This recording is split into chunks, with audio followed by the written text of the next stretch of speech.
We have now entered the last 2 weeks of season 12. It's the final countdown. Exactly. That's the exact song that was in my head. Wow. Oh, hell. And we got some exciting news to tell you guys. So, let's go. Hit it. I can't do it. We'll do it live. Do it live. I'll write it and we'll do it live.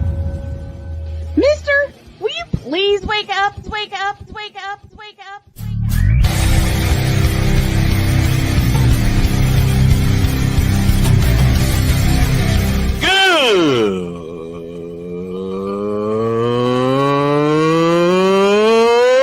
Good morning. Snowman here to all you Brock Purdy and San Francisco 49er haters. Shut up! I gotta thank you, Shane. I mean, whatever happened to the games where breaking 100 points was, I don't know, unusual?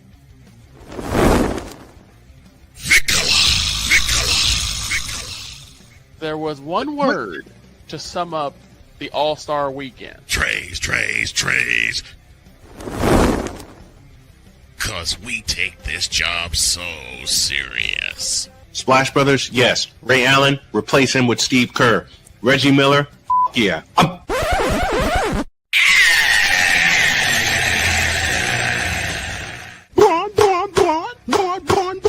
What in the all types of blue hell?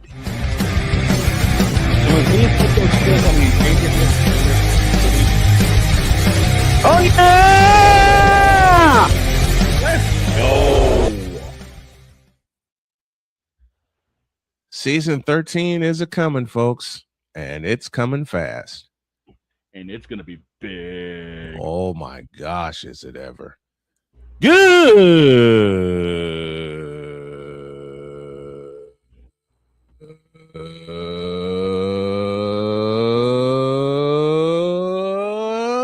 morning, and welcome one and all to the fabulous, fantastic football Friday edition of Snowman in the Morning. Glad to have y'all with us. As I mentioned, the last 2 weeks of season 12, and I can't believe I'm saying that.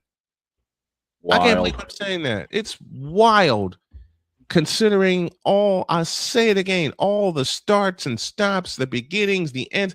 I actually, and you remember this, dog, I put the show on ice for 3 months while I was living in LaPorte, Indiana. I brought the curtain down, but the fire wouldn't go away. So right when I came back to Michigan City from my time in Jasper, Indiana, started back up again. Started back up again. That was 2017. Yeah, I remember that. Started back up in 2017. No one never considered the show on ice because I kept running replays of it to keep it alive, you know? Yeah. And here we are heading into season 13. Labor Day starts the 13th season of Snowman in the Morning, and it's going to be huge. More on that to come. More on that to come, absolutely. But for now, Passionate. Come after me. I'm a man. I'm 40. Unflinching. Let's go back to losing. Parking was easier. Unrelenting. They're not going to keep him off the field tonight. Totally. This one has a chance. Deeds.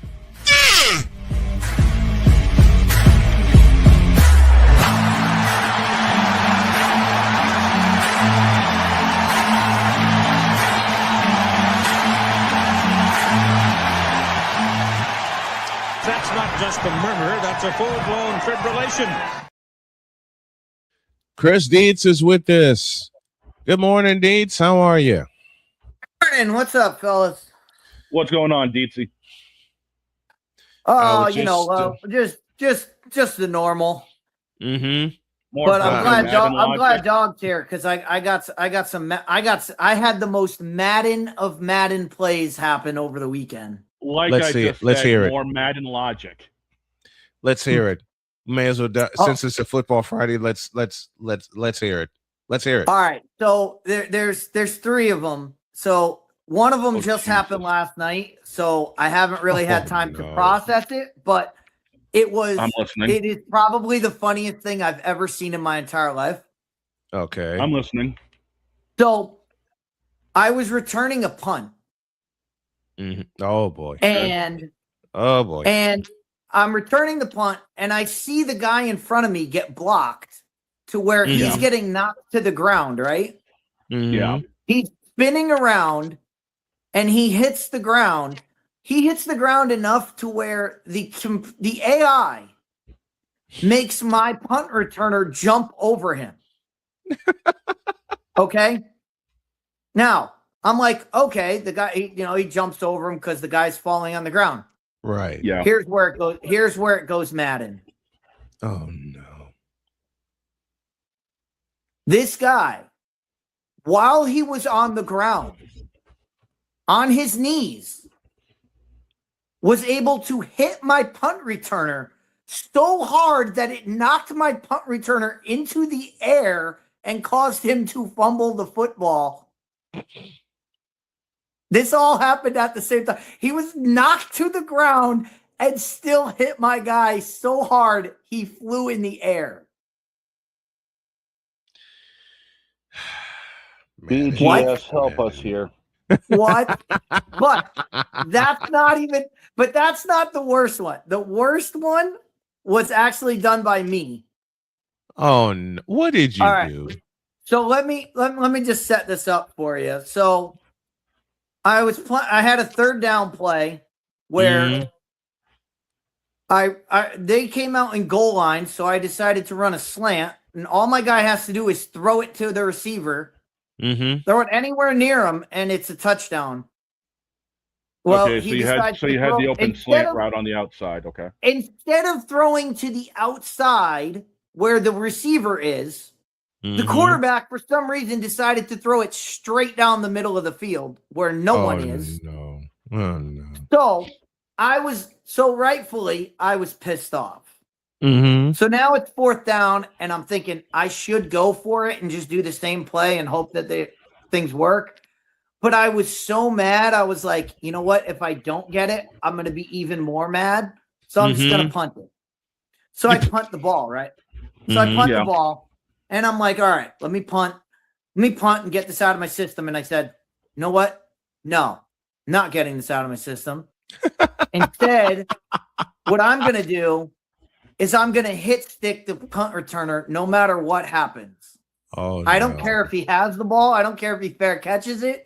I'm just going to crush this dude. Oh, no. So I punt it, and my guy gets a free release, and I'm like, okay, I'm just going to kill this guy, and it's going to be great. Here's where Madden goes Madden again. Oh, no. So now I really thought, I was like, oh, I hit stick them early. I was like, oh, I hit him early. But I don't see a flag. So I'm like, maybe I did it. Maybe I timed this just perfectly. Like maybe I actually timed it perfectly. Here's what happened. The punt returner caught the ball while getting hit sticked. Uh-huh. Not only did he catch the ball, the punt returner was able to catch the ball and break a tackle at the same time. He was able to catch a punt and take a hit to the chest Uh-huh. and not go down and not have his chest cavity caved in. Like, I'm gonna do this for the YouTube viewing public. Yes. I'll try to describe it for the radio, but the guy is literally looking up in the air, touching the ball like this, with the chin up, taking a helmet to the chest. Again, if anyone were able to do this in real life, they would be superhuman. Yes. Like, and this, Okay, this okay, is what, okay, this hold is up, why, hold up. This is Let why me we get this bring. straight. This is why we bring this up. We bring this up not to. I mean, we bring it up because it's funny. Mhm. It's absolutely hilarious. It's hilarious. But at It's the hilarious. same time, it's this is what breaks Madden. This is what breaks you from playing Madden. This is what breaks the immersion. When you see things like this, you go, "That's not real." Okay. No one can do Hold that. the phone a minute. Hold the phone a minute. So you mean to tell me this dude was looking up, catching the ball? You Roman Reigns his ass, and he broke it. And he broke the tackle He while broke the catching the spear. punt. You speared him, and he broke the tackle. He broke the spear. And it's impossible to do both. Like I said, No, you can't. Catching a punt, you have to be up. Your hands have to be out. In order to break a tackle, you have to have your shoulder dipped down. Yeah, your shoulders have to be No down way to do all of these things at the same time while you're the getting game. speared. Yet the game was locked into an animation of this guy's going to break the first tackle that comes, no matter what happened, no matter when it comes. It was locked into the animation, so no matter what happened, I was dying. I watched the replay for like 20 minutes straight of just this guy's catching the ball and breaking tackles. There's no way. No, if someone did this, they would be the greatest person ever created. As the master teacher says best. Now that's some bulls. Exactly. And So to honor the late. So that happened. I mean, this is just things that happen. And again, we've talked about it, and people bring it up all the time. Why do you talk about video games? One, because it's funny, and two, because let me add to that. This is what video games are supposed to be. You're supposed to get some kind of like, oh, that could really happen. Yeah. There's no way this could happen. Ain't no way. Ain't no way. Let me add to that because I was playing MLB The Show last night. Oh, no. I was taking somebody on because, online features and all that. Yep. So we were playing at the Field of Dreams, okay? Mm-hmm. Make this make sense. I've got one inning, I had Andrew Jones at the plate. He hits 113 mile an hour, perfect line out. But line out? Later, line out. 113 mile an hour. But yet again, the next inning, I'm able to crush a slider that is 3 inches inside off the zone with Salvador Perez at 95 miles an hour. I'm able to crush that over the wall. How? Make that make sense. How? Just plain. I don't know. How? I turned on the thing apparently and got it over, but make it make sense where I'm able to hit a home run with Salvi on a slider that's 3 inches inside. But yet again, I hit a perfect line out with Andrew Jones on a cutter that's inner half but still over the dish. Make it make sense. This is why my old ass sticks with the basics for video games. It's field of dreams, man. What else can you say? This is why Maybe Kevin Costner was throwing the ball.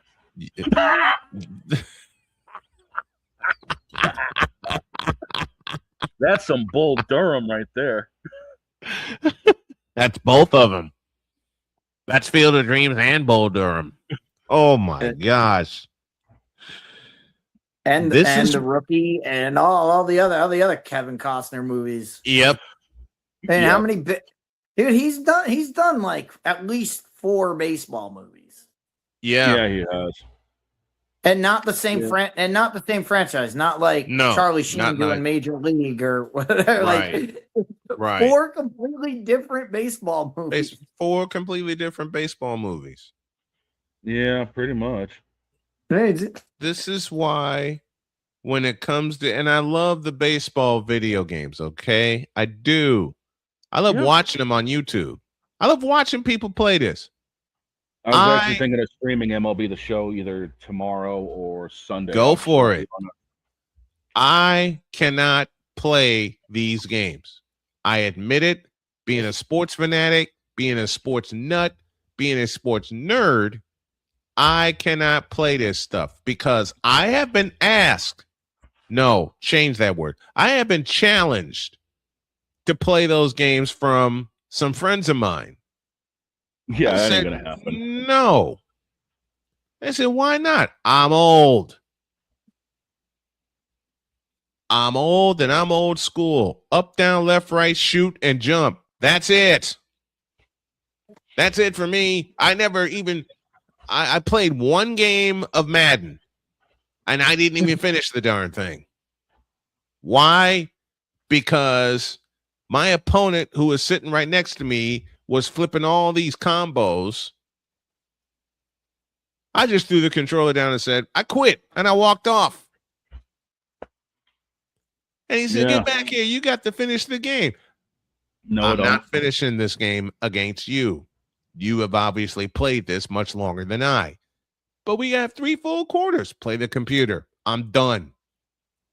That's the only time I played Madden, and that's the only time I ever messed around with PlayStation. That's it. My mother even gave me a used PlayStation. You know what that thing was? A paperweight. When I was living in Gary, and dog, you remember this. I was living in Gary, Indiana at the time. And my mother gave me a used PlayStation. Yep. I put that up in the closet and never pulled it out again. I had one experience with Madden, and I ain't going back. I'll watch it. I'll watch people play it. I'll watch Deets and Dog and everybody else streaming while they're playing it, but I will never play it. I am old and I'm old school. As I said, up, down, left, right, shoot, and jump. I got as far as with the gaming console. Well, since we're inside the arcade, I may as well do this.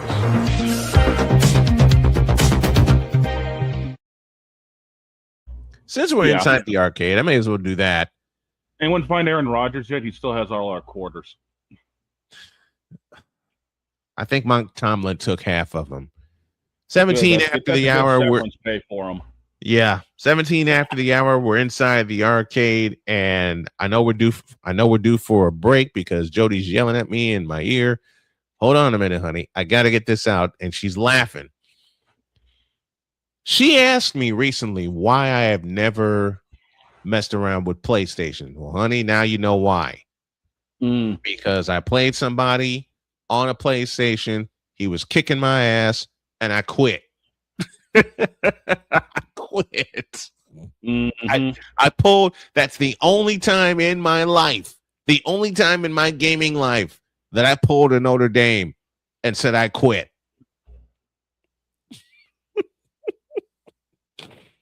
As far as consoles go, I got as far as Super Nintendo in the early 90s. Mm-hmm. And then I pulled another Notre Dame. I quit. Because my sister kept make this make sense. This make sense. I go away to school in 1990. I come back in 1991. There's a Super Nintendo in the family room. Yeah, it was popular then. In the family room with the big old heavy television. Yeah, the big old brick. With the big old brick. Yeah. That was modern for 1991. Yeah, they had the big old tube, but everything's recessed. Everything. Everything. Yeah. This is well before flat screens made its dominating appearance. The big fat brick in the family center. Super Nintendo next to it. I know. I get home from Northeast Missouri State. I see it, but I'm so exhausted from the train ride. I said, I'll play some of it tomorrow to get the school out of my head. Yeah. I wake up tomorrow and I charge downstairs, slide into the family room, and it's gone. What? Let me say it again. I wake up the next day. All I want to do is play Super Nintendo. All I want to do is just wreck Mario Brothers. Wreck Super Mario Brothers. The original. Okay? And they had it on the Super NES. I wake up. I charge downstairs. Mom sees me grab the controller. I slide into the family room like I'm sliding in a home plate. And the console is gone. Mm-hmm.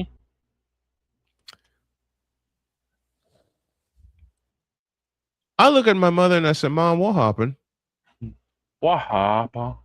She goes, with what? I said, with the Super NES. My mother and my father gave me this look. They said nothing. And they nodded toward my sister's room. We had a fight. Oh, let's get it right, dude. It ain't just a fight. It's a fight. We had a fight. Needless to say, I got my time on the Super NES. Well, of course. While she was laying twisted like a pretzel. I threw the controller down after I wrecked Super Mario and played Excite Bike. I remember those games. I went upstairs, and my dad followed me 5 minutes later and said, what did you do to your sister? Nothing. Then why is she crumpled on the floor? Before or after the full Nelson? Nice. My dad face palmed and went downstairs. Yep. That's us inside the arcade.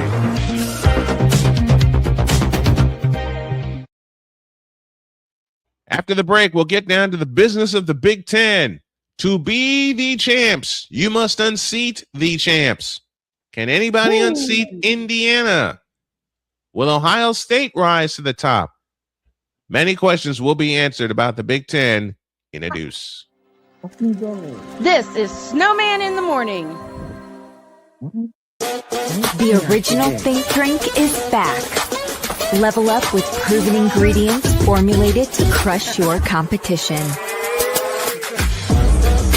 No gimmicks, no jitters, no messing around. Just high potency results that keep you moving day or night. There's a new nerd in town, and we came to play. Nerd Focus. Smarter than energy. Here's an important message from the Diabetes Solution Center. Do you like pricking your fingers to test your blood sugar levels? No one does, but it's important to maintain your health. And now, by wearing a small remote device called a continuous glucose monitor, or CGM, you don't need to prick your fingers anymore. It's easy to use and helps you make more accurate diabetes treatment decisions. If you are testing your blood sugar 3 or more times daily, injecting insulin, or using an insulin pump, call the Diabetes Solution Center right now. And if you have Medicare or most major insurance coverage, you may be able to get a new CGM at little to no out-of-pocket cost. Shipping is free, and we'll even bill your insurance company for you. If you are testing your blood sugar 3 or more times daily, injecting insulin, or using an insulin pump, call the Diabetes Solution Center right now to learn how to end the painful finger sticks and get your own continuous glucose monitor, or CGM, at little to no out-of-pocket cost.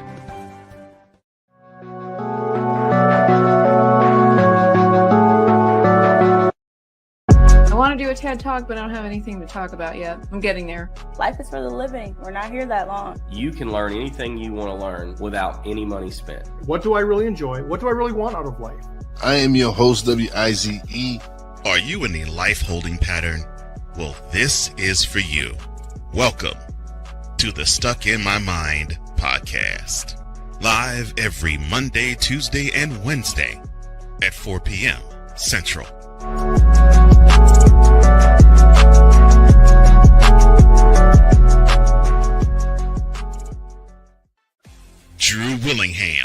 in this case, yeah, you put the blame on Kyle Shanahan for apparently not preparing the team enough for the overtime rules, supposedly.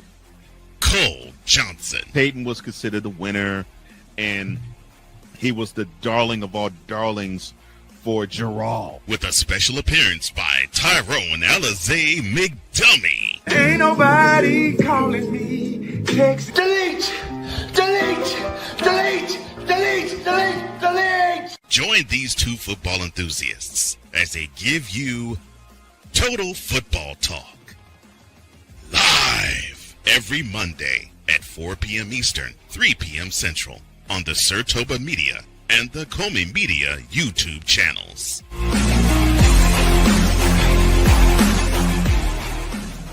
Cause we take this job so serious. I'm sorry, you're what are these things called? Spices? Spices, thank you. My brain went bleh. What in the all types of blue hell? This is Snowman in the Morning.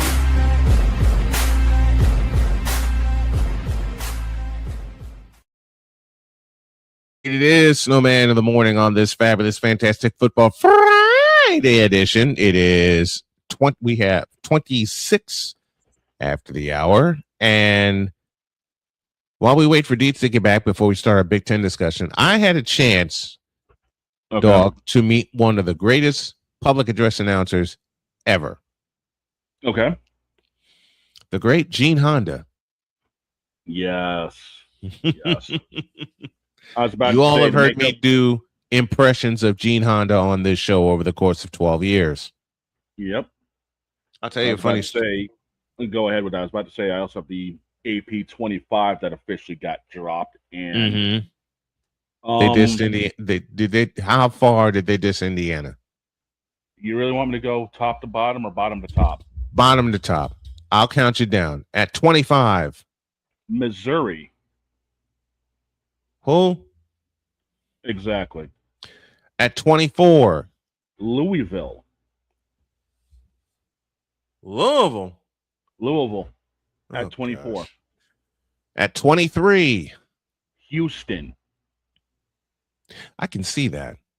Mm. I can actually see that. At 22. Iowa. That's low for them. It is. At 21. Utah. Yeah, they fell off. Michael's with us, says Mendoza needs to sit the year out and learn from Kirk Cousins. Good morning, fellas. Good morning to you, Michael. And I say the opposite. I say you give Mendoza the keys right now. Why not? I mean, everyone's going to throw a pick six early in their career. It's going to happen. Oh yeah, even the greatest have done it. 21 was Utah. At 20. Pizzle's not going to like this because it's Tennessee. Oh, they're right where they belong. Mm. They haven't had like a really, and Pizzle ain't going to like what I'm going to say, but he's also going to agree with what I'm going to say. Tennessee has not had a great season since 1998. Peyton Manning, anybody? When they won the national championship. Yeah. 19. SMU. Oh, boy. The Pony Express lives on at 18. Penn State. That's a lie. Shouldn't be ranked. They shouldn't be ranked. After they tanked last year and somehow still got in the ball game, I ask this as well. What in the all types of blue hell? Penn State still lives, even minus James Franklin. At 17. Washington. We'll see how they fare. 16.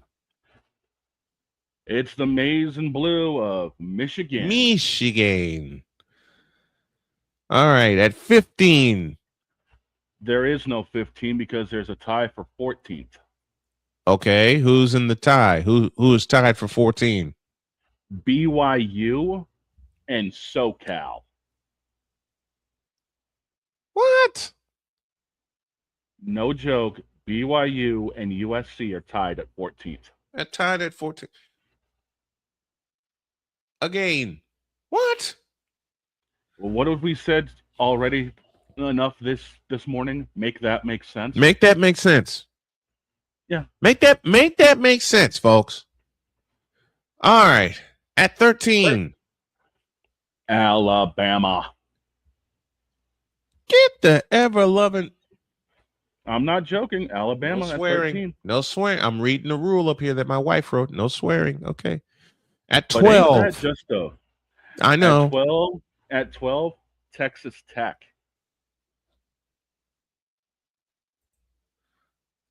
Now that's some bullshit. I've got to turn that into a video graphic. Mm. And if I do that with Cole's help, oh boy, that button's going to get pushed a lot. Yeah, especially this season. Number 11. Number 11 is LSU. I ain't got no time for this bullshit. Tell me about it.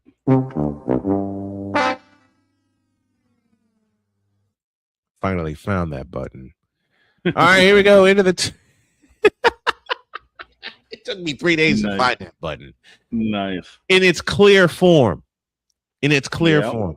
Okay. Here we go into the top 10. At number 10. Oklahoma. Do you see where the bias is with the NCAA right now? SEC. Yeah. Okay. Completely underneath Big Ten, because the next 9, you're going to see a very heavy Big Ten involvement. All right, here we go. Oklahoma Number at 10. 9. At number 9. Ole Miss. I can see that. Yeah. As far as they went, as far as they got to the semifinal, I can see that. And they have Trinidad Chambliss returning this year. Number 8. Texas A&M. Oh, hell no.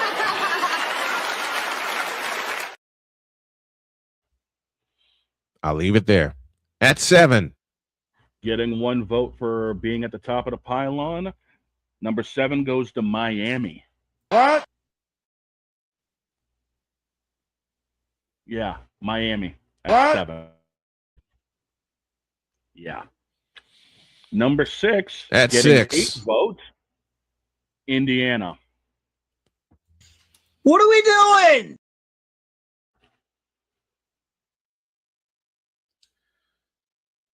You mean to tell me The reigning that champion. the reigning and defending national champion Indiana Hoosiers, who ran the table last year, beat Ohio State, Alabama, Oregon, and Miami, beginning with the Big Ten championship, and they're only at number 6? What? Yep. Chris? What in the all types of blue hell? You know, Dietz said something. When I first had Dietz on, and we ripped apart the top 25 for the very first time, and this is after me begging him not to get me kicked out of Starbucks because I was laughing so hard. I now understand, Dietz, 9 years later, why you don't do a top 25. I was about to say, you ain't even heard the top 5. yet. Because this top 25, all I got to say is, Now that's some bullshit. because how do you rank the reigning national champions below number 1? How? Like I said, you ain't even heard my top 5. You ain't even heard the top 5 yet. Okay. Well, I can say the line that almost got you kicked out of Starbucks. When we were talking about the top 25, and you said, what do you make of the top 25? I said, it'll make good toilet paper. Well, trust me, that's top 25 right there. It's good. That's all. It gets all the top 25. I remember rankings that. is good That for. that's the exact line that had me laughing so hard I was crying and begging him not to get me kicked out of Starbucks, because that's one of those lines that came out of absolutely nowhere when we first teamed up. It's total garbage. A top 25, and that's why I don't do I don't do a top 25, and I won't do a I don't do a top tier list. No. Until I usually wait until at least week 5 when I've seen every team at least 3 times. When I've seen the teams at least the bulk of them at least twice at minimum. Yeah, because we do. How do you rank again? How do you rank Indy? I mean, you say Indiana's at 6. Okay, they ranked Indiana at 6. I would guarantee the reasoning is, well, they lost Mendoza, they lost Cooper, they lost Kalen Black. They lost a lot. They have a lot of turnover on defense, and we don't. And the pollsters don't trust the Indiana recruiting. And it's like, okay, they lost. Yes, they lost Fernando Mendoza. They replaced him with Josh Hoover. Josh Hoover. Mm-hmm. They replaced him with a guy 2 years ago who led the NCAA in passing yards. So. Well, I mean, it's not like they're bringing in some freshman kid who's 18 years old and just coming out of high school. They're bringing a kid who's played 3 years at TCU under Sonny Dykes. And Indiana's a very pass-heavy offense. Yep. I mean, this is what we got. And then they lost Amari Cooper. Okay. They got Charlie Becker. They're replacing him with Charlie Becker. They got Charlie Becker. Probably the biggest catch of the year against Alabama. Had another huge catch in the national championship game. Like 2 of them. All this guy does is make big catches. He had one against Ohio State. Check that. He had 2 against Ohio State, which kept the clock running after Ohio State missed a field goal wide left. He had a big catch against Alabama, which was the first touchdown of the game. He had 2 more against Oregon, and then y'all know what he did against Miami. He had like 170 yards against Penn State when nobody else was catching the ball. Mm-hmm. Yeah. So it's not like they're just replacing Cooper with a better version of Charlie Becker next year. Indiana is going to be okay. They're going to be fine. Indiana's going to be fine. I was about to say, are you ready to be pissed off with the top 5? Because let's have it. This is absurd. Okay, Number 5, Texas. This is filth. At 4, the Golden Domes themselves, Notre Dame. I quit. That is blasphemous. That is blasphemous. How dare you? How dare you say such a thing? Notre Dame. Nope. Number How the 3. hell? Okay, keep going. Number 3, Georgia. Makes sense. I can see it. That makes more because they got sense than any of these other teams. Yeah. Georgia at 3 makes sense because they tangled with Ole Miss 3 different times. Twice. I beg your pardon. Twice. At once 2. Once in the hedges and once in the Superdome during the playoff. Okay.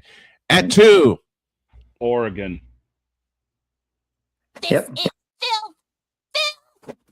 Which means number 1 getting 40 is Oregon, and I already know who number 1 is. Getting 40 votes for number 1 themselves. The horseshoe. The horseshoe. State Buckeyes. You are at 4. What do you notice about the top? What do you notice about the top 5 teams? Big 10 heavy. Just go through it. Ohio State, Super Saiyan's coming back. Mm-hmm. Oregon, Dante Moore came back. Gunnar Stockton at Georgia. Gunnar Stockton. And Notre Dame has Carr come. They have Carr coming CJ back. Carr. Basically freshman of the year last year. Mm-hmm. And so Texas they're expecting him to and then Texas has career. And then Texas has Arch. And number 5 has Arch. So that's what this poll tells you is, hey, these guys had quarterbacks last year and they have the same quarterback coming back. That's all this poll tells you. I'm not going to repeat my wife's words when she found out Indiana was ranked 6th in the preseason poll. I am not allowed to repeat that. Sixth is not bad for a team. I know. I know. Team, the way Indiana is, and the way Indiana is not. They're not a blue blood. Right. They're not. Right, they're not right. somebody who you can. I mean, you couldn't pencil them. You couldn't write them in pen last year. Every game you were talking about. Well, maybe they can get here. Maybe they can get here. They survived Iowa because Iowa's quarterback got injured in the fourth quarter. Mm-hmm. I mean, there were times where Indiana was questioned last year. So it makes sense that the lifelong people that do the polls, if you've watched the polls, you know, anytime there's a breakout team, they're going to fall. They're going to fall the next year because they don't believe in them. Now, if Indiana goes out, has a great season this year, then people will start to go, well, it's Cignetti. Cignetti's the one, so we're going to believe in him. But right now, the pollsters, they believe in tried and true. Ohio State, Oregon, Texas, Georgia, Notre Dame. I mean, Notre Dame. These are what drive college football, and that's all the poll. That's all the top 25 poll in the preseason is for. Because it's good toilet paper. What are you basing this on? You basing this on how guys looked in spring practice, like in the spring game? What are you judging how these teams are? You have to judge them against competition before you can sit here and say this team is better than this. This team X is better than Y because X played this team and Y played this team, and this is how they played out. Till we get that, all of this is meaningless, and all of this is just to set up weeks 1 and 2. It's to set up the television schedule for weeks 1 and 2 to tell you this is a big game because number 1 Ohio State is playing number 5 Texas. That's all it's for. Yeah. And to be honest, if you don't know Ohio State versus Texas is a big game, you shouldn't be watching college football anyway. You should be doing something else that you like because you don't like college football. And it's in Texas this year. It's in Texas. I mean, that's all it is. It's all marketing propaganda. That's all this is. What did you say? It's good toilet paper. Exactly. Preseason top 25. Let's take a break. When we come back, we'll go through our games of the year in the Big Ten, including November 7th when Dietz and I have a fight in Evanston, Illinois. That's going to be Iowa. Fun. Go Cats. Back after this. This is Snowman in the Morning. SeatGeek is the ticketing app for fans like Boomstick Lady. No free throw is safe from the roar of her sticks. SeatGeek helps her find a seat in the direct eye line of the shooter so she can sit where her boomsticks make the biggest boom. Everybody okay? SeatGeek handles the tickets to sports, concerts, and more, so fans can fan. During bad weather, driving can become downright dangerous. What's your emergency, please? Trust Battle Vision Storm, the revolutionary glare reduction glasses that turn your sight bright during bad weather at night or during the day. Watch your ordinary vision become extraordinary. Battle Vision Storm uses light optimizing lenses that block blue rays so you see clearly in heavy rain at night or blinding snow during the day. Heavy rain, snow, sleet, or fog can make it impossible to drive. Not with Battle Vision Storm. Get your Battle Vision Storm for only $19.99. But wait, due to rising costs and supply chain shortages, this may be your last chance to get your very own at this low price. There is a strict limit of 4 Battle Vision Storm per order while supplies last. Don't wait, order now. Call 1-800-483-6319 or visit battlevisionstorm.com. So call 1-800-483-6319 now. Whether it's news, the largest egg producer finds bird flu in chickens at a Texas plant, weather, devastating tornadoes rip through the heart of the United States, inspiration, a breast cancer survivor completed the journey of chemotherapy and now begins a future one of matrimony or sports. Michael Jordan is shown on a photo with Diddy. LeBron James has a video extolling the virtues of a Diddy party. This has been yet another beating a dead horse presentation. We got you covered. BS3 Network, in association with Comey Media Incorporated, proudly present The Morning Shift with Cole Johnson. Live every weekday at 8 a.m. Eastern, 7 a.m. Central.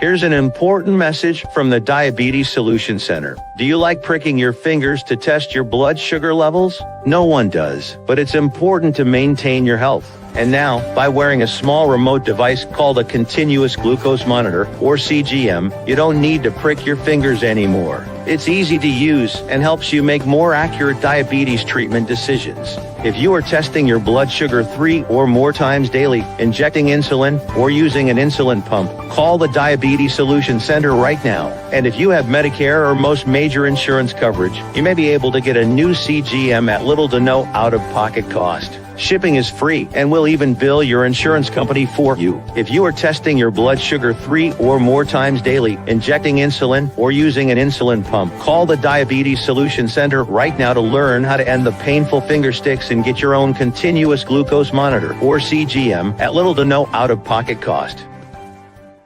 'Cause we take this job so serious. Dear Bronsexuals, You fool! What in the all types of blue hell? This is Snowman in the Morning.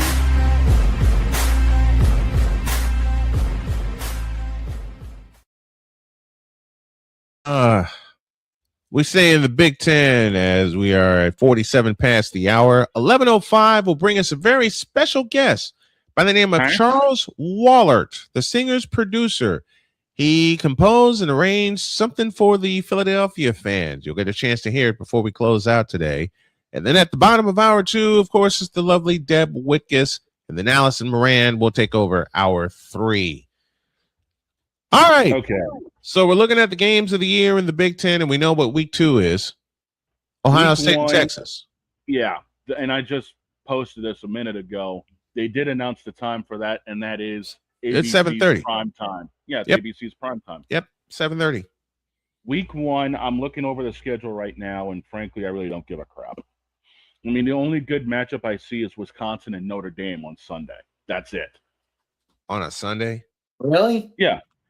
Sunday, September 6th, Wisconsin. I agree with What about the revival of the Pac-12? Don't they play after dark? Oregon versus Boise State. Why is that a big game? Well, Does anybody remember how the last one ended when Boise State went into Oregon? Oh, it ended with a fight. It ended with a fight. It ended in a brawl. LaMichael James. It ended in a fight. Well, Michael James punched a Boise State kid in the face during handshakes. Good grief.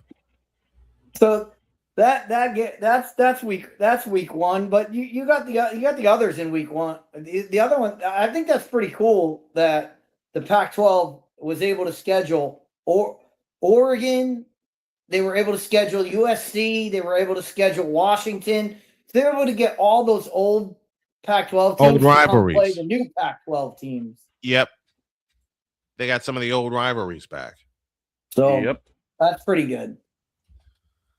But what takes the cake in the Big Ten for week 1? I mean, Dog already mentioned it, Wisconsin and Notre Dame. But of my list, that's it. You just Oregon, Boise State, and I mean Wisconsin. Until Wisconsin shows they can do anything on offense, I don't think that. I think that Notre Dame game is going to be a wash. Because I agree. Wisconsin's not built to beat a Notre Dame team. They're just not. Were they ever? Oh yeah, back in the days, back in the days of back in the days of Jonathan Taylor, back in the day when Back in the days had of Barry Alvarez. Back. When they had Back in the days of bell Barry cow running Alvarez. backs, Mm-hmm. and they had bell cow running backs, and they had offensive lines that, they had offensive lines where the average weight was like 375. Right. Like back when it literally took a Mack truck to move them. Yep. Yeah. So- in those days they could hang because they would muddy the water, they would keep the game close, they would run the ball, And they would run the and they would keep the clock moving. They My don't bad. have My bad. that. They don't have that anymore. They don't have They don't have the hogs to do. I mean, Notre Dame has two defensive tackles that are over 300 pounds. Wisconsin's not going to be able to move those guys. And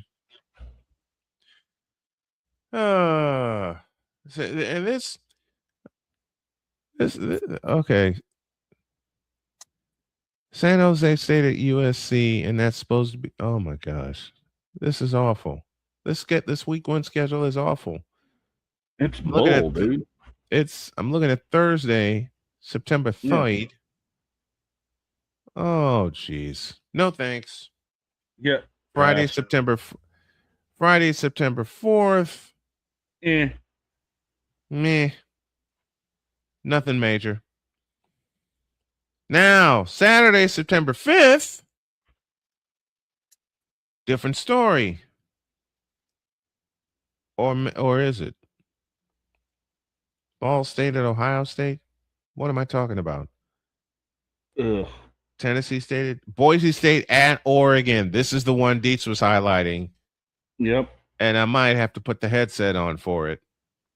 That'll be a track. 3:30 on CBS.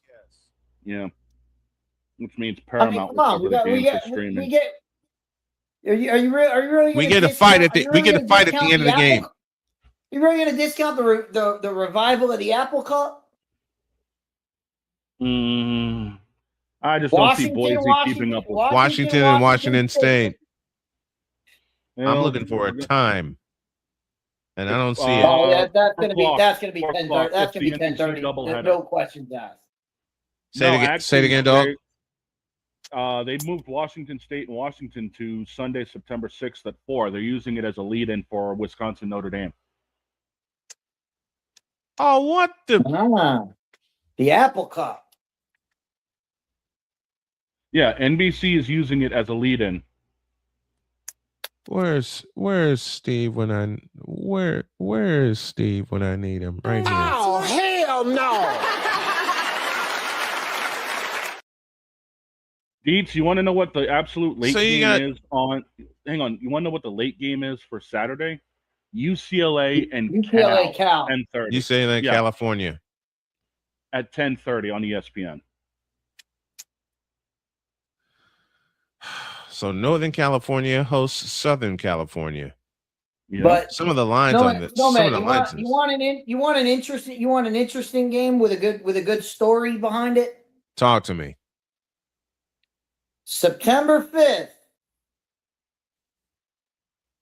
in what is this? Evanston, Illinois. Ryan Field. No, that's Northwestern hosts and South Dakota the State. Very first FBS game for North Dakota State. South Dakota State. It's the Jackrabbits. South Dakota State. It's South Dakota State. I was like, that is a good one. That's South Dakota State, and it's a late game. It's an 8:00 game, which means they're gonna move. And I know the area because Ryan Field is not ready yet.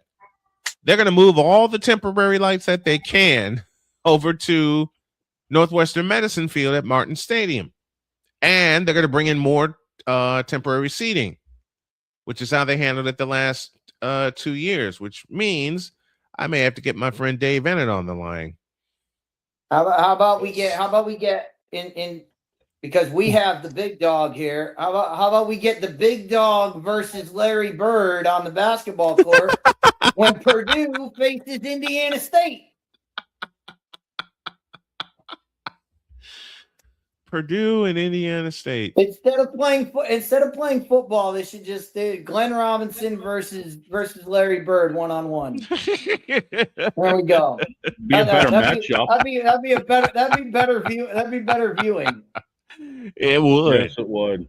Yes, it would. It absolutely would. You know, the crazy thing is, boss, you're talking about some of the lines on these games. I'm looking at this right now, and I'm shaking my head because some of these are absolutely atrocious. Since we got Pizzle in the chat, 20th ranked Tennessee hosts Furman. Do y'all want to know the spread in that game? 46.5.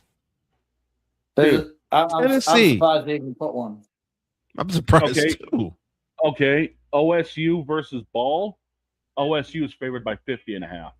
I see it. And the over-under was set at 56.5. I mean, bro. So Ohio State leads 56-0 at the half and then puts the reserves in. They lead 56. They lead 56-0 after one. What are you talking about? Yeah. Looking at some of the earlier games as the big games start on the 29th in Ireland with North Carolina and TCU. But Banks, what are you doing? Yeah. Some of these are just USC favored by 38.5 over San Jose State. What? I'm not surprised. Florida State favored by 31.5 over New Mexico State. Again, I'm not surprised. Even September 3rd, even Rutgers is a double-digit favorite. Well, they're playing UMass. Dude.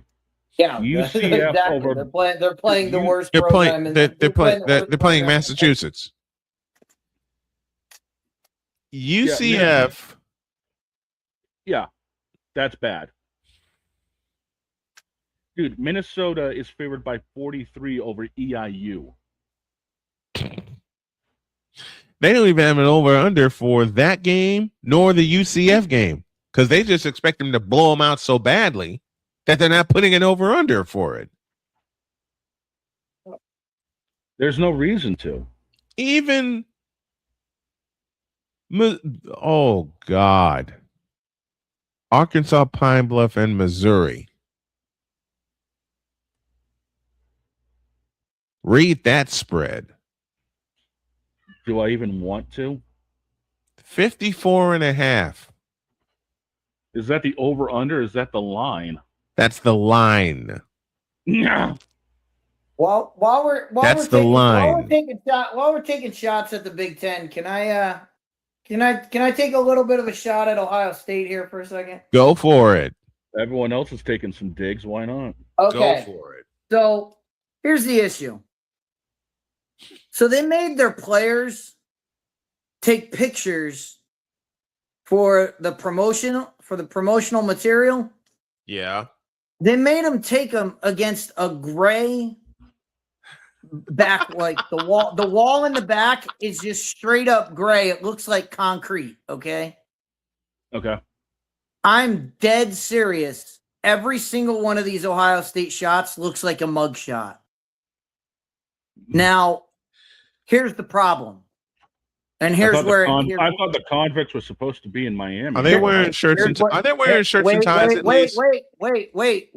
for the punchline here. Transfer receiver Chris Henry Jr. We're going to a break.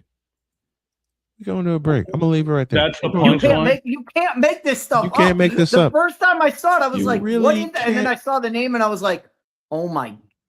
And I was like, "Oh God." Yep. Oh, you can't make this up. All right, we got a break, and we got the singer's producer Charles Waller due after the break and after the ID. Hour 2 coming up. This is Snowman in the Morning. Back in the deuce. Help us. This is Snowman in the Morning. Here's an important message from the Diabetes Solution Center. Do you like pricking your fingers to test your blood sugar levels? No one does, but it's important to maintain your health. And now, by wearing a small remote device called a continuous glucose monitor, or CGM, you don't need to prick your fingers anymore. It's easy to use and helps you make more accurate diabetes treatment decisions. If you are testing your blood sugar 3 or more times daily, injecting insulin, or using an insulin pump, call the Diabetes Solution Center right now. And if you have Medicare or most major insurance coverage, you may be able to get a new CGM at little to no out-of-pocket cost. Shipping is free, and we'll even bill your insurance company for you. If you are testing your blood sugar 3 or more times daily, injecting insulin, or using an insulin pump, call the Diabetes Solution Center right now to learn how to end the painful finger sticks and get your own continuous glucose monitor, or CGM, at little to no out-of-pocket cost.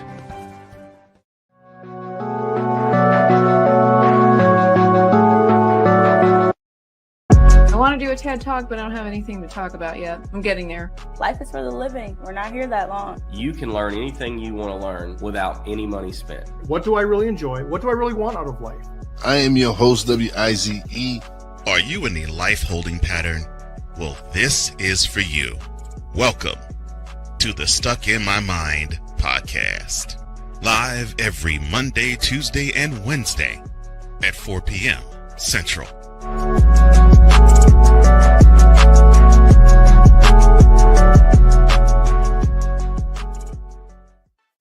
Drew Willingham. In this case, yeah, you put the blame on Kyle Shanahan for apparently not preparing the team enough for the overtime rules, supposedly. Cole Johnson. Peyton was considered the winner, and he was the darling of all darlings for Gerald. With a special appearance by Tyrone Alizé McDummy. Ain't nobody calling me. Text. Delete! Delete! Delete! Delete! Delete! Delete! Join these two football enthusiasts as they give you Total Football Talk.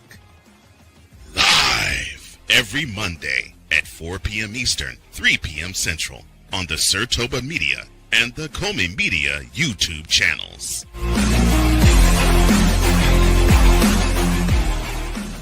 Join the transporter to Hades. Your butt and gut becomes one. Join the reformer of hooker whores. This is my daughter, Placenta Booty Johnson. Join the bronze car. Whenever you are in distress, take off your baseball cap and throw it in the air. Join your very own superhero of broadcasting, Chris Bass. So whatever color crayon they get, they palm it and do 2 circles, and that translates to, I can be the black people. As she takes you through the week's paces in Baseline. Live every Saturday at 8 a.m. Eastern, 7 a.m. Central, Pacific Time Zone people, just stay asleep when this is on live and just catch the recording. Oh, I'm sorry. Exclusively on the Chris Bass YouTube channel.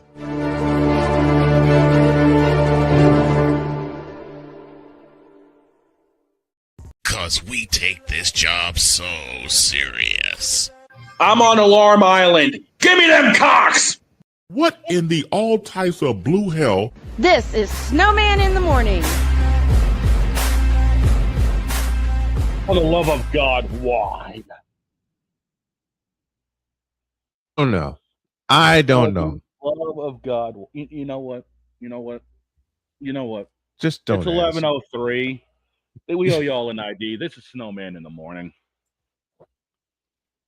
You're listening to WQVZ, 1700 AM Mission Radio. You're listening to WJKS-TV, your Hoosier Sports Home and Indiana Sports Hub play-by-play voice. Broadcasting live in your region, across our nation, and around the world. This is Snowman Multimedia. I'm on Alarm Island. It's that. You, sir, are a troll.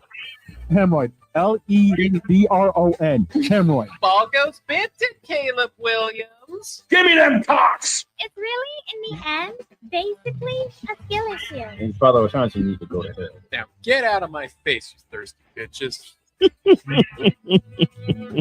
Dear God, I feel bad for the one that's coming in, hearing all of that, and the first time he gets to hear anything I say, is stuff so far out of pocket. All right, folks. I promised you someone special. This man has been very special to me, a very special friend. He wrote and produced the Philly fan anthem. He has been on the show before, and I'm glad to have him back. Please help me welcome the wonderful Charles Wallards. Good morning, Charles. How you be, my friend?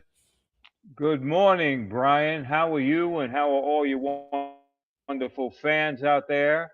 And I want to congratulate you. I saw today 31 seasons. Bravo, my brother. That's Thank you. fabulous. Keep going. Thank you. Thank you. This will indeed be my 31st year doing broadcasting. And I got to shout the man out who gave me a chance, and John Kalidas back in Chicago at Chicago State University, when he heard me do an impression of Jim Durham, and he pulled me into his office and says, I'm going to take a chance on you. So that's how my career started.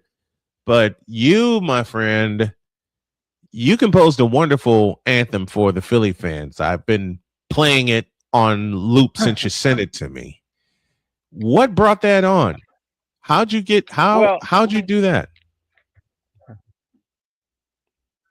Well, somebody in Philly was aware of my accomplishments because I've always been tied musically to Philly, even though I'm from New York.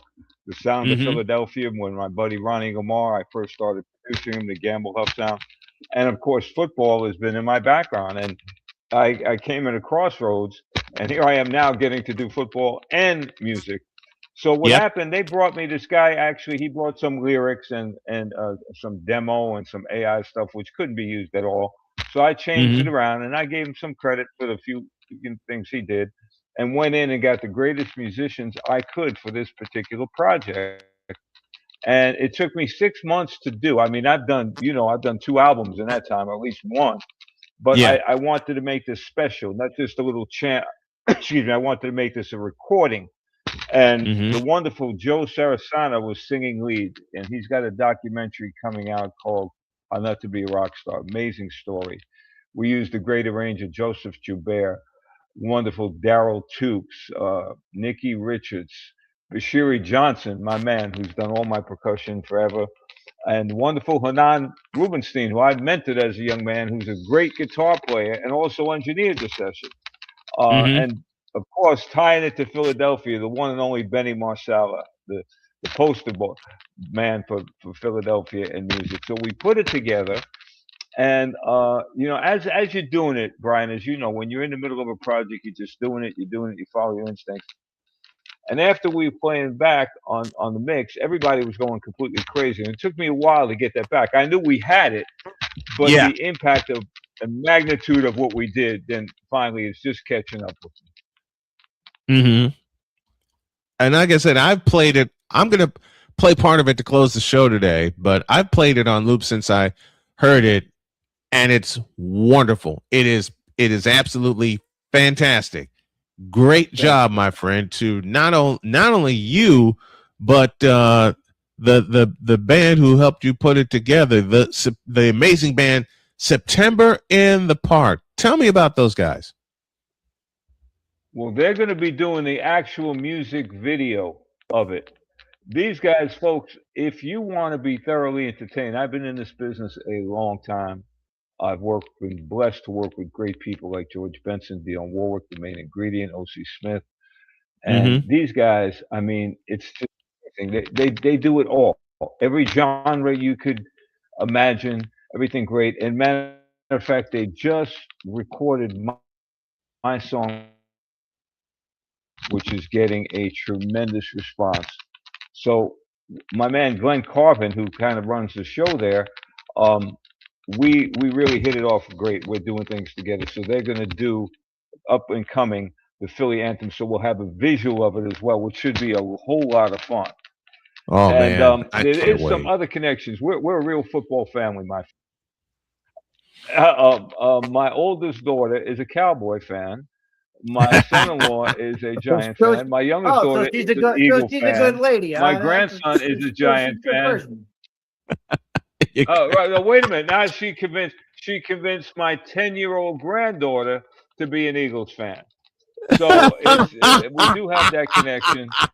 And then with you can imagine some interesting Sundays. Thanksgiving, it's really wild at my house.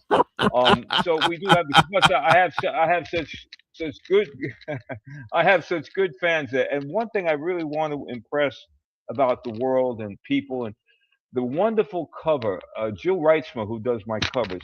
I said, Jill, let's embody what Philly is, and she put that great cover together of all Yeah. people. So it's beyond just Philadelphia. It's where we all need to be, all races, creeds, colors, religions, young, old, whatever. They unite behind that team in a wonderful, passionate way. And that's how we all should connect on this planet to life because Yep. we're all from one source. Yeah. That's how I feel. And that's how I've always felt in my life growing up. That's how I've always felt. You connect with everybody. You exude it. Yes, absolutely. And we do some good philanthropic works, creators' rights movement. Now, do you know that after a while, your copyright expires? So if you write a song, Yep. it's like they made it 70 years after you passed. Now, they don't take away your artwork. They don't take away your property. You leave that to your heirs. So Mark Goldstein and Kim Weeks, and I'm involved as the director of liaison with the entertainment industry. We're doing some wonderful things with that creators' rights movement to get them to change that legislation. And Love another it. thing I'm involved with, IUTA for the Arts, where we give scholarships to young artists. Jimmy Taratudio, my man. You know, you got to give back to the community and help young people. I Absolutely. mentor a lot with the Grammy youth, and I want to show them that hey, if you're in this business for some kind of glamour stuff like that, you do something else. 'Cause this is a lifestyle. This is more than work. It's not a job. It's a passion. It's a calling. Same with me when I started this with my late friend Alvin Washington back in 1995.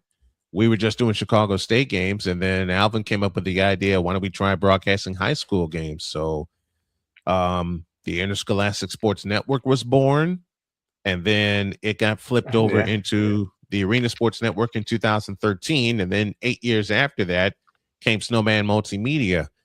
And I'll tell you what, man, it's been a grind and a half to get here. As you well know, Charles, it's been a grind and a half to get here, but to have folks like you, my friend, and Chris Dietz and Shane Lake, the big dog, and my beautiful wife, Dr. K, along for the ride, man, I'll tell you what, there's nothing, and I mean this for you and your group also, there's nothing but brighter days ahead. And I mean that from the heart. Well, absolutely. And all what we've been through is that's our experiences we needed to be. You know, you got to keep going. Yep. I have a very special person that reminded me with something that they put in their communication that said there's always a way. And it's true, you know, and you It gotta is. keep going. And yeah, and we connect through the music and wow, well, to be with sports. And Brian, you know my background. I worked for the Giants as a kid. Mm-hmm. And of course, you know my relationship with the Jets, what you could talk about. Yep. And with so it's been a Broadway lot of Joe fun. and those guys. My man, my man. Till this day, my dear, wonderful friend. Oh, by the way, it so happens as Hanan and I were finishing the mix in the studio, just finished. We're at the board. The phone rings. It's Joe, and I put him on speaker. And you know, so a lot of people ask me, "What does your buddy feel about the Eagles?" I said, "Well, you know, their colors are green and white. What can I say?" But he's real happy because he's a Pennsylvania guy, you know, so he grew Yep. up in Pennsylvania. But he's a big supporter of my music and always has been. And we are here as well, my friend. Like I said, y'all need to hear part of that anthem. I will play it to help close out the show today. And man,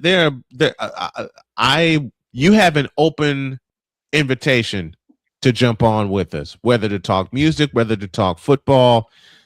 I mean, you have an open invitation. This is Charles Waller, the singer's producer, joining us here on this Friday edition of Snowman in the Morning. In the region, across the nation, and around the world, no matter what fan you are, you need to be a fan of this man right here. The replay will come out right after the show, so I'll make sure your segment gets circulated to everyone. Jillian Rietzma, I think I pronounced that right, says, "Love you, Charles Waller." So we know the fan club's going to be coming in, but Charles, you're absolutely fantastic. You're a wonderful friend. I love you dearly, and thanks for hopping on the show today. I truly appreciate you, my friend. I truly do. Anytime, and 31 more plus on your fantastic show. Football and Thank music, you. we're here. God bless you. God Take bless care. you. Thank you, Charles. Thank you, Bye-bye. Charles. Thank you. Was that not cool? Yeah, it was. You want to know the coolest part? What's that? He's got all these family members. He's got Giants fans. He's got Giants, Cowboys fans. Cowboys, He's got Eagles fans. Notice, no Commanders fans, no Redskins fans. None of that in there. Well, I bet you the next time. Wait a minute. Wait a minute. There. I bet you the next time I bet you the next time he comes on, he'll find a couple of Redskins fans. I bet you that. Listen, if anybody that I know personally can connect music and sports, we just talk to him. The podcast will be out after the show. And Jillian, thank you so very much. It is Rietzma. I just remember a tight end by the name of Jay Remersma who played. I think he played at Michigan and he played in the NFL, and that kind of connection with the name pronunciation was there. We're going to talk some more football. Thank you to the great Charles Waller for stopping by. We'll do a break, and when we come back, we got more football stuff to talk about. Boise State and Oregon again? Oh boy. Back in the deuce. This is Snowman in the Morning. The original Think Drink is back. Level up with proven ingredients formulated to crush your competition. No gimmicks, no jitters, no messing around. Just high potency results that keep you moving day or night. There's a new nerd in town, and we came to play. Nerd Focus. Smarter than energy. Here's an important message from the Diabetes Solution Center. Do you like pricking your fingers to test your blood sugar levels? No one does, but it's important to maintain your health. And now, by wearing a small remote device called a continuous glucose monitor, or CGM, you don't need to prick your fingers anymore. It's easy to use and helps you make more accurate diabetes treatment decisions. If you are testing your blood sugar 3 or more times daily, injecting insulin, or using an insulin pump, call the Diabetes Solution Center right now. And if you have Medicare or most major insurance coverage, you may be able to get a new CGM at little to no out-of-pocket cost. Shipping is free, and we'll even bill your insurance company for you. If you are testing your blood sugar 3 or more times daily, injecting insulin, or using an insulin pump, call the Diabetes Solution Center right now to learn how to end the painful finger sticks and get your own continuous glucose monitor, or CGM, at little to no out-of-pocket cost.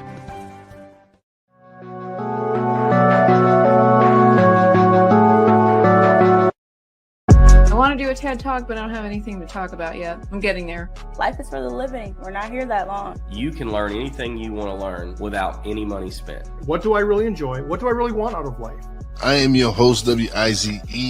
Are you in a life holding pattern? Well, this is for you. Welcome to the Stuck in My Mind podcast. Live every Monday, Tuesday, and Wednesday at 4 p.m. Central.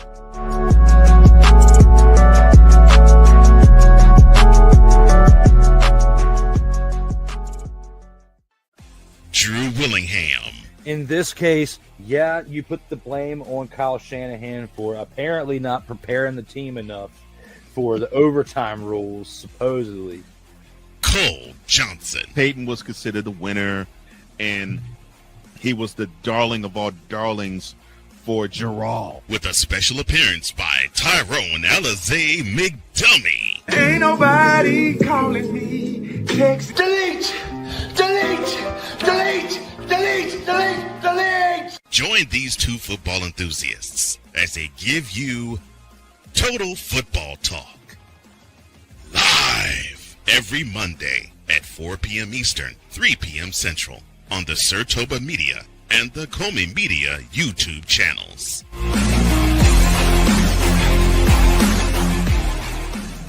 Cause we take this job so serious. I'm sorry, what are these things called?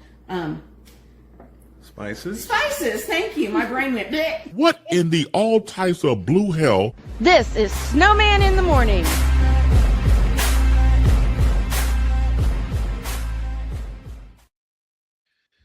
Oh my Lord, that's going to come back also. Snowman learns to cook on a budget each and every week before our feature play-by-play game on the Snowman Multimedia Sports Network and Snowman Multimedia. Thank you to Gina, who says happy Friday at Snowman Multimedia, and co-hosts have a great day. And to use my Gene Honda voice, Jillian Rietzma joins us as well when we had Charles Waller on. And right on cue, and Dietz, I blame you for this. You had to open your whole mouth and say, notice, no Commanders / Redskins fans.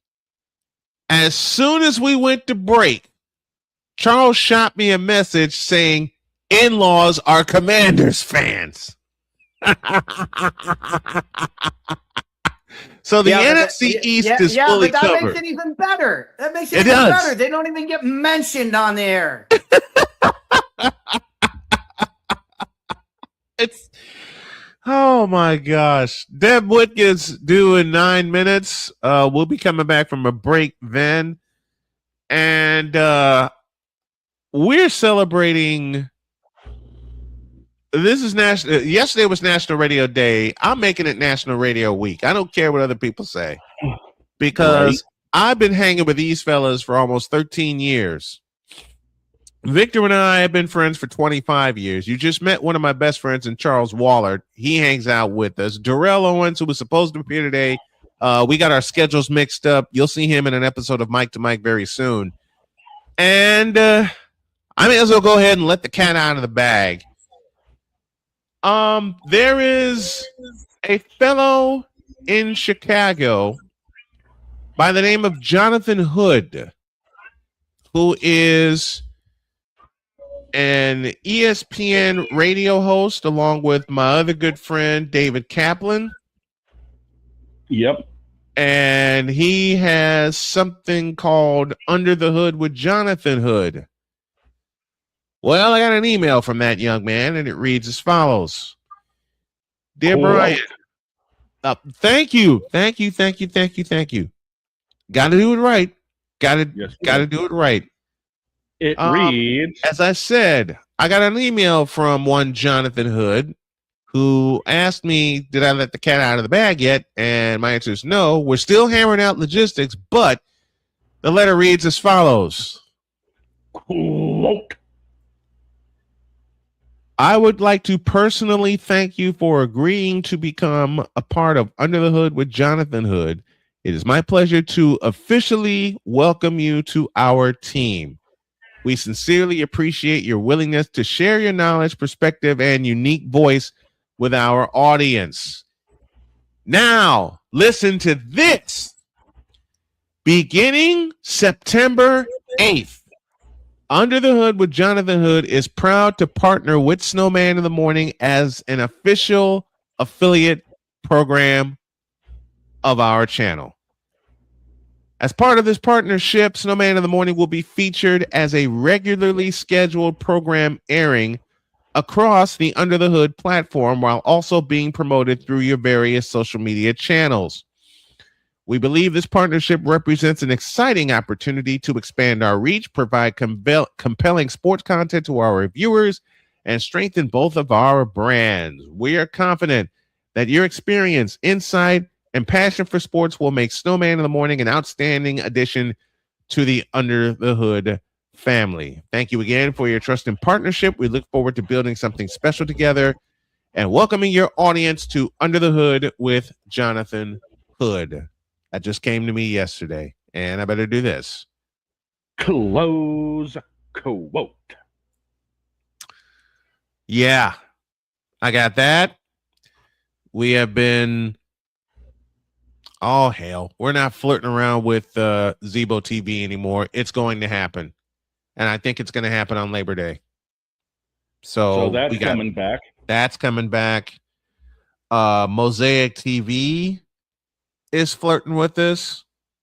I've got 5 internet radio stations that are going to be launched Labor Day week. JKS is relaunching. You've also got those other 12 we were talking about. Yep, we got the Sports Nuts Network headed by my good buddy Brandon Keeler, and we got Tiger Nation 95.5 KFCE in Terrell, Texas, coming aboard. We're gonna be busy. Wait, which Tigers Nation are we talking about? The Tigers down in Terrell, Texas. Jillian says, "How awesome! Congratulations! Thank you, Jillian. This has been years of work, my friends. Years and years of work.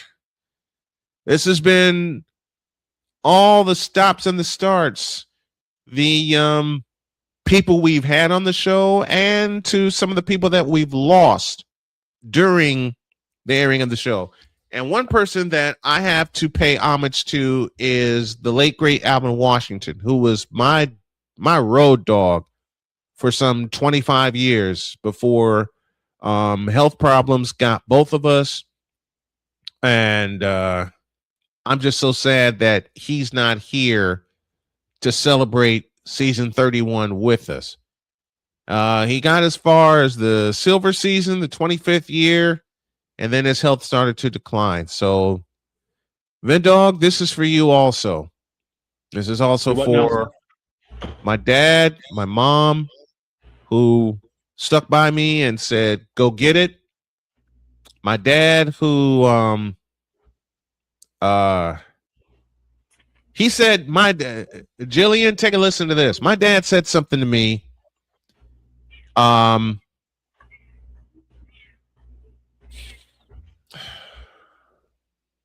You're good, boss. You're good. Thank you. Let it go, man. Let it go. My dad said something that has stuck with me to this day, and he said it while I was watching and taping a Bulls game in 1990 before I went off to college.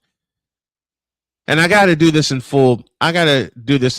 Because my dad said, quote, "Do not let anybody, including your mother or me, stop you from chasing your dreams." Close quote. Well, Dad, I ain't stopping for nobody. I will not stop for anybody. And God willing, as Charles said a moment ago, it'll be another 31 years doing this stuff. I'll tell you right now, man, it sounds like the snowball's picking up traction. Yeah. Something we had talked about to open season 12. Yeah.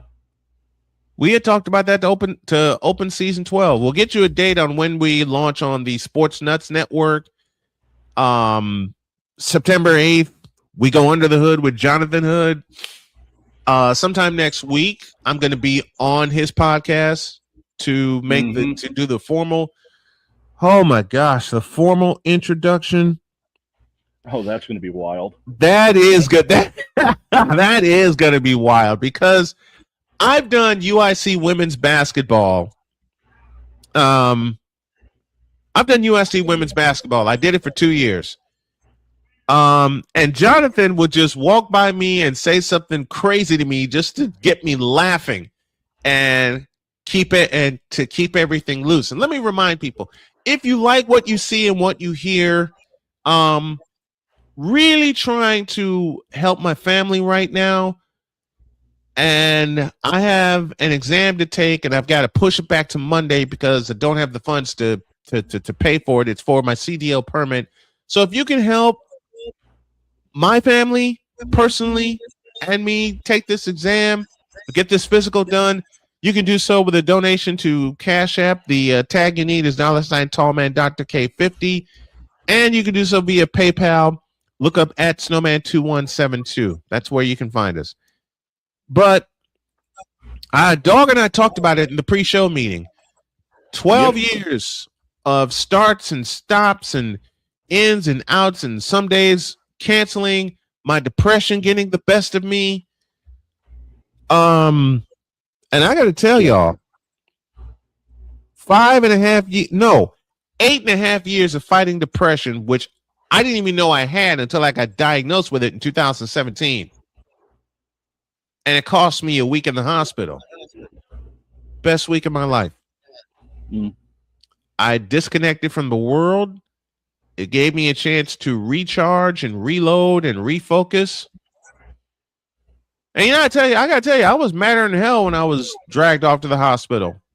But given the fact that I needed it at the time, I didn't know I needed it. It was the most necessary stop on this journey. I mean it, the most necessary stop on this journey. And Dog, 13 years of this, man. Almost 13. I remember my first time being on this damn thing. Yeah. Oh, yeah. And you want to talk about words to live by. You're talking about what your dad gave you. Mm-hmm.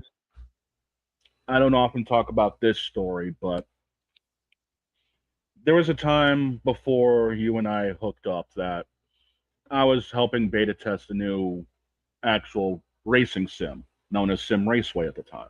Yeah. And this was before iRacing became as massive as it did. This was going to be like its competitor. Mm-hmm. And we had a couple of pros that were working with us. IndyCar champion Dario Franchitti and two-time Indy 500 champion Dan Weldon. Yeah. And Dan and I kind of hit it off. We got to talking. We became friends, the typical. And he said to me one time, this was, late September, right around my birthday. He said, dude, you've got a fire for this that I have barely seen out of any professional. Talking about what I do with the virtual racing world. Yeah. Don't ever let that fire go out. The damnedest thing is 2 weeks later, he died in Las Vegas on the track. And those words have stuck with me, which is why I put so much into doing what I do, whether it's on the virtual circuit or now doing my thing here, which is why I take everything we do so hardcore. Yeah. Because I want to make sure that this product is the best damn thing we can put out day in and day out. And it's now starting to show off big time. Mm-hmm. And I can't wait to see where this road goes. Me neither, man. Oh, my God. Me neither. Woo! Could you imagine if we replaced Pat McAfee? You know what? Why not? Dome. Why not? Take that. Why not? Dome.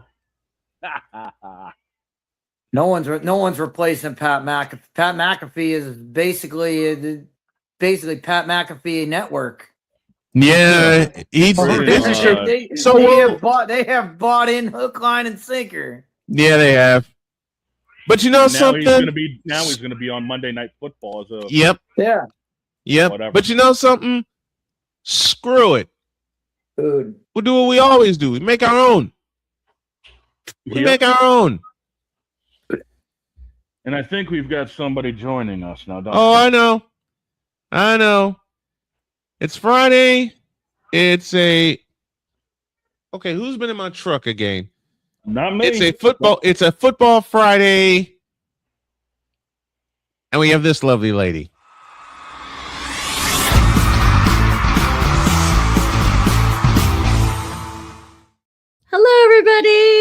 Yeah, Boykus, and Olive is here. She was sitting. Oh, she's not too happy. She was sitting on my seat when I sat down, so I was like, "Oh." See, Olive just did what Binks did to me about a half hour ago when I picked him up and put him in my lap. Oh man.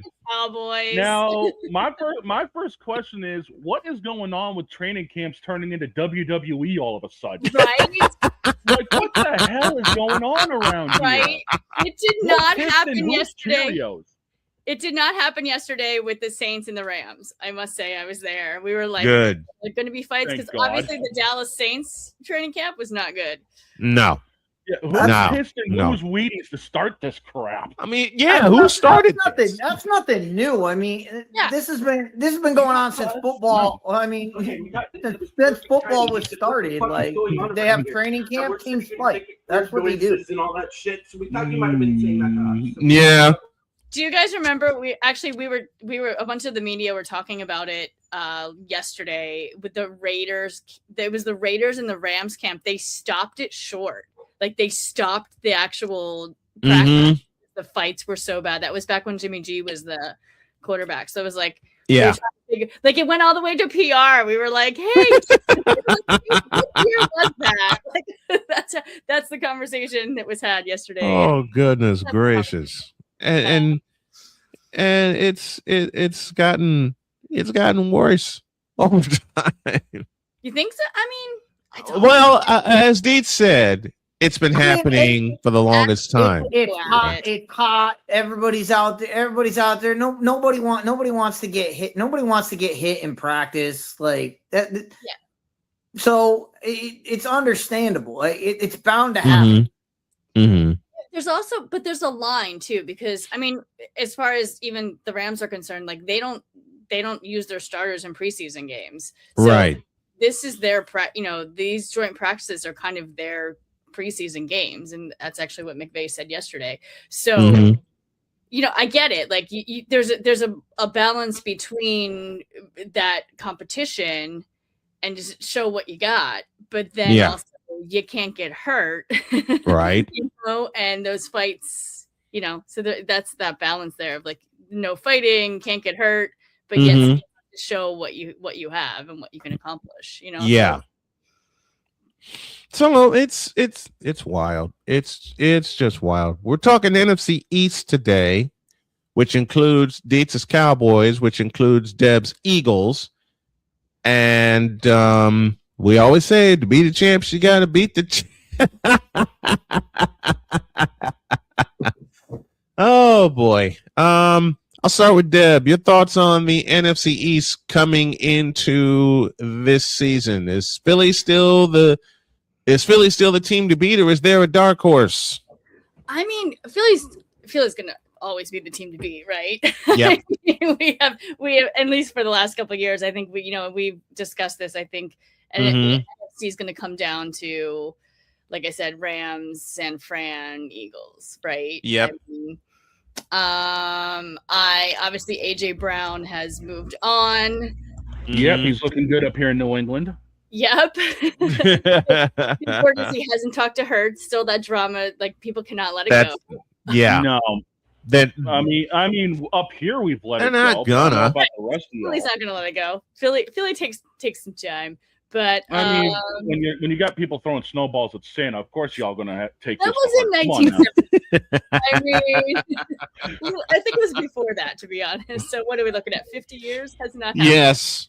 Yes. About that. That was thrown though at some point too. But anyway, excited to see what Devontae Smith had. Obviously, yes. I shouldn't say see what he has. We all know what Devontae Smith has. I'm excited to see him in the wide receiver one position. And I mean, Dallas Goedert's back. Bernard we'll see. I'm excited. One of the fellows on the Eagles, which I had an eye on when he was playing at South Dakota State, was tight end Dallas Goedert. Yeah, and I saw how he played.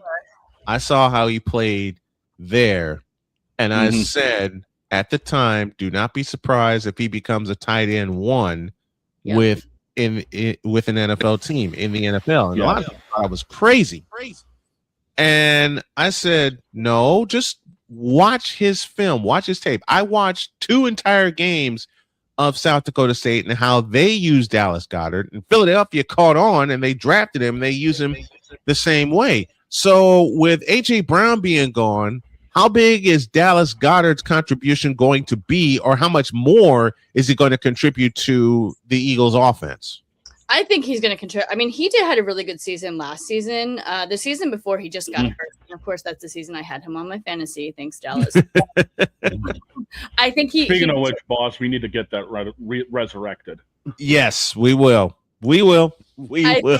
I think he did contribute in a big way last season. I think we'll see even more from him this season.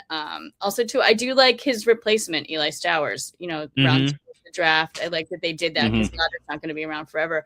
I do like that the Eagles rebuilt the receiver room really aggressively this offseason.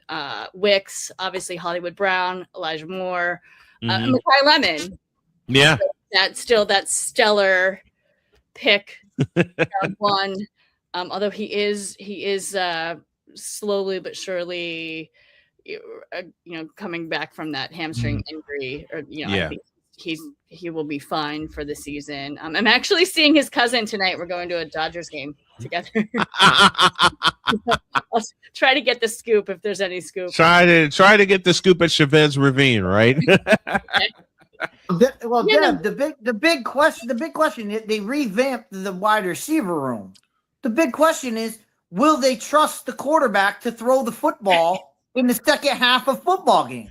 Right. That's a great question. If you're the Eagles, you cannot go an entire half of football without throwing a pass.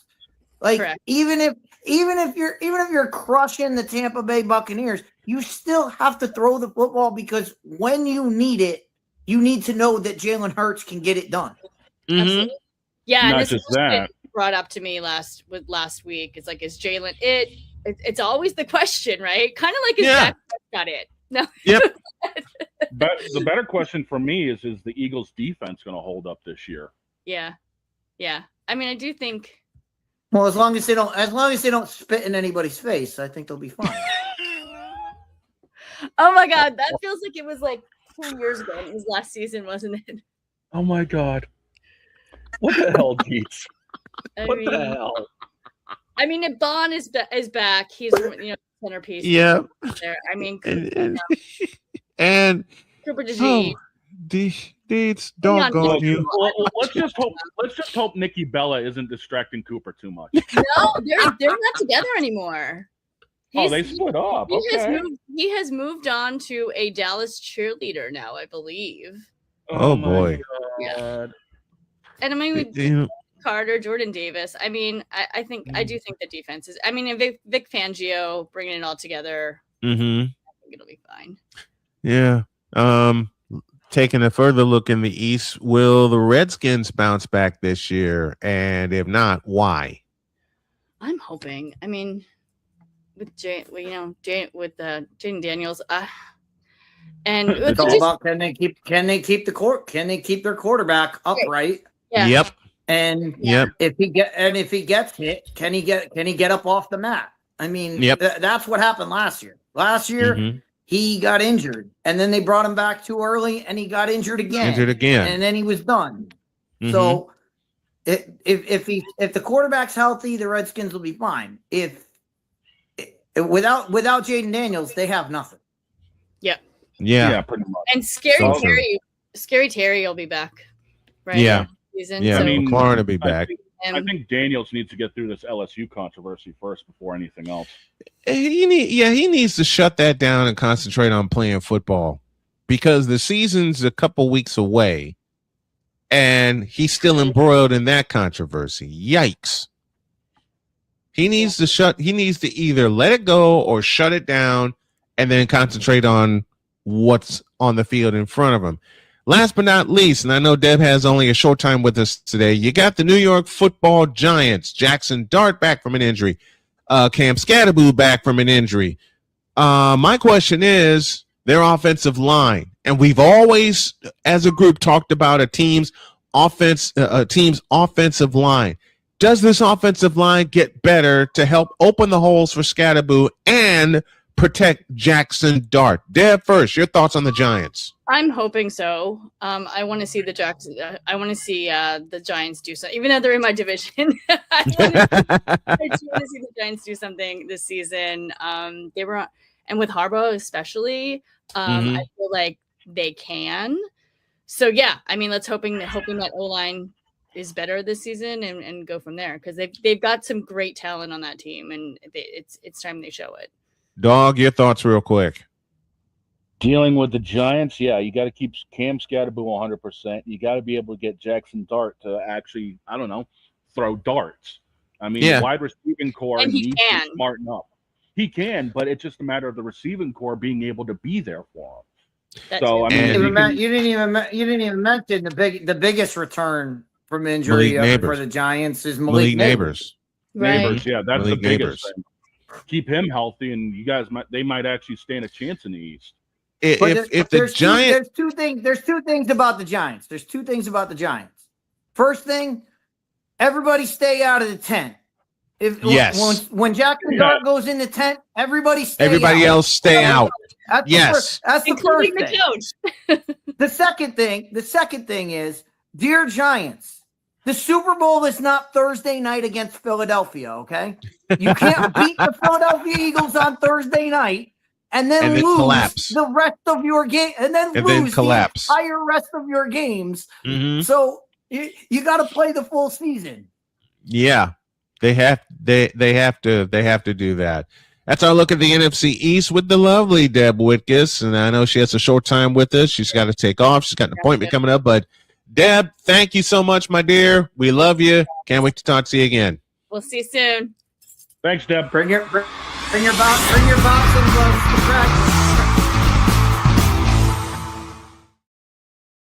Yeah, bring the boxing gloves and knee pads. We need a break. We just need a break. Allison Moran coming on at the top of the hour. We got a little time to fill before the top of the hour. We're going to have a little fun. Snowman in the morning, back in the deuce. This is Snowman in the Morning. SeatGeek is the ticketing app for fans like Boomstick Lady. No free throw is safe from the roar of her sticks. SeatGeek helps her find a seat in the direct eye line of the shooter so she can sit where her boomsticks make the biggest boom. Everybody okay? SeatGeek handles the tickets to sports, concerts, and more, so fans can fan. During bad weather, driving can become downright dangerous. What's your emergency, please? Trust Battle Vision Storm, the revolutionary glare reduction glasses that turn your sight bright during bad weather at night or during the day. Watch your ordinary vision become extraordinary. Battle Vision Storm uses light optimizing lenses that block blue rays so you see clearly in heavy rain at night or blinding snow during the day. Heavy rain, snow, sleet, or fog can make it impossible to drive. Not with Battle Vision Storm. Get your Battle Vision Storm for only $19.99. But wait, due to rising costs and supply chain shortages, this may be your last chance to get your very own at this low price. There is a strict limit of 4 Battle Vision Storm per order while supplies last. Don't wait, order now. Call 1-800-483-6319 or visit battlevisionstorm.com. So call 1-800-483-6319 now. Whether it's news, the largest egg producer finds bird flu in chickens at a Texas plant, weather, devastating tornadoes rip through the heart of the United States, inspiration, a breast cancer survivor completed the journey of chemotherapy, and now begins a future one of matrimony or sports. Michael Jordan is shown on a photo with Diddy. LeBron James has a video extolling the virtues of a Diddy party. This has been yet another beating a dead horse presentation. We got you covered. BS3 Network, in association with Comey Media Incorporated, proudly present The Morning Shift with Cole Johnson. Live every weekday at 8 a.m. Eastern, 7 a.m. Central.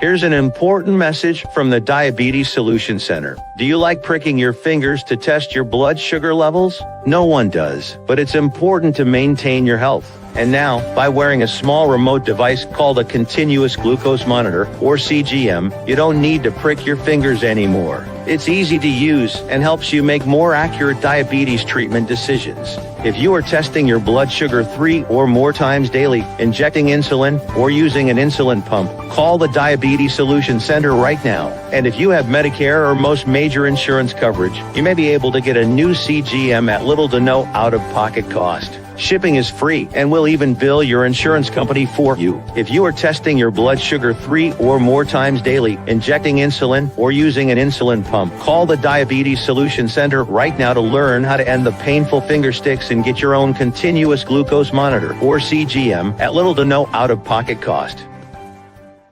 'Cause we take this job so serious. Dear bronsexuals, you fool! What in the all types of blue hell? This is Snowman in the Morning. I am going to slim down again. All right, 10 before the hour. The dog is with me. Dietz is returning here. I think he had to get a caffeine refill, and I am off it. 7 full days without caffeine. And you know what this makes is why this is why I keep a 2-liter next to me for the show.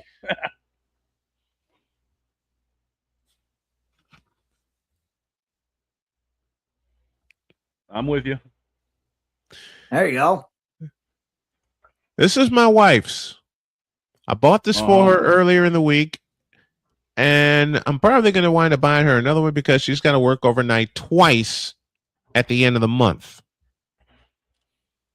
And I got to share this with you guys about my beautiful wife. Yesterday, she was going to get a nap because, as I said, she had to work overnight. And knowing that, that's why I pulled the White Sox broadcast, because y'all know how I am when I get to raising hell doing my play-by-play. And I didn't want to disturb Dr. K. So I pulled that. I went and took a nap with her.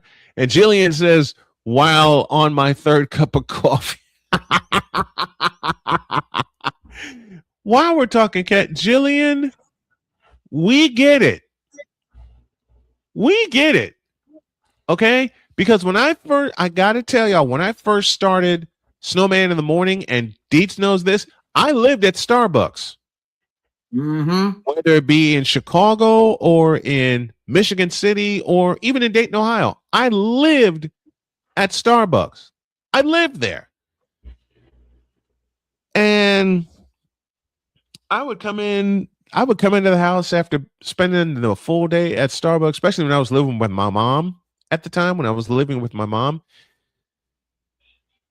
She'll peek in my room and go, "Why are you still up?" I drank some coffee.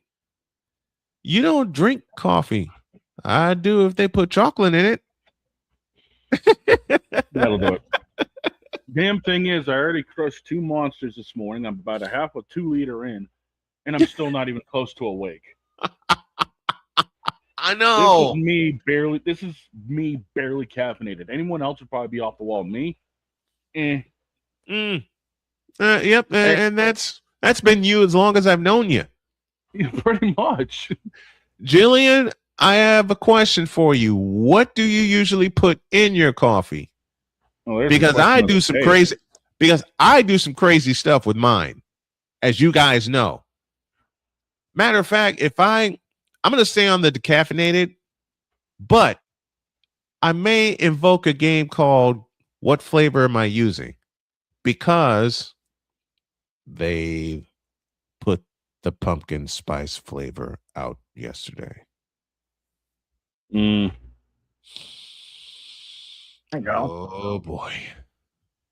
Hey, speaking of pumpkin spice, we didn't get to talk about this during our Big Ten, and we got Allie coming up so we can talk about Chicago. But Snowman, who whose dog did Northwestern kick? Minnesota's. Let me read. Why? Let me read you something. Saturday, October 31st. Mm-hmm. Northwestern travels to Outson Stadium To play Oregon for a Halloween night. massacre. Halloween, because Yeah. they're going to get killed in Oregon. Halloween They're gonna in get Outson killed. Stadium. Yeah, okay. So they're like, okay, you get to go play that game. 2 weeks after that, Uh-huh. they are at the Horseshoe At the Horseshoe. Yep. to face Ohio State. In between, so you're like, okay, you got to go. So you got to go all the way to Oregon. You got to go all the way to Eugene, Oregon for a Halloween game. That's Halloween you gotta havoc play if the I two ever heard it. toughest. You got to play the two 2 weeks toughest teams after in the that- conference on the road. 2 weeks You gotta after play that- both of them on the road. Yep, So you got think, to okay. see In between, Oregon. we'll give you something easy. We'll give you Nope. an easy one. No. No. Iowa comes to town. November In 7th. between that. In between Oregon and I Ohio want to State, know they get who's Iowa. I want to know whose Cheerios did North piss in last year, because they weren't supposed to do a damn thing. They beat Minnesota at Wrigley Field because Minnesota can't kick. And they wind up not only being bowl eligible, but winning their bowl game. So that pissed them off. Yeah, I think what happened was the powers that be in the NCAA decided to say, hey, you know what? We're going to take this new EA College Football 27 and prove that it doesn't suck by giving Northwestern an absolute BS schedule for 3 weeks. And see It's how they brutal. It's a brutal schedule. And Jillian's still hanging with us. Nothing wrong with some pumpkin spice.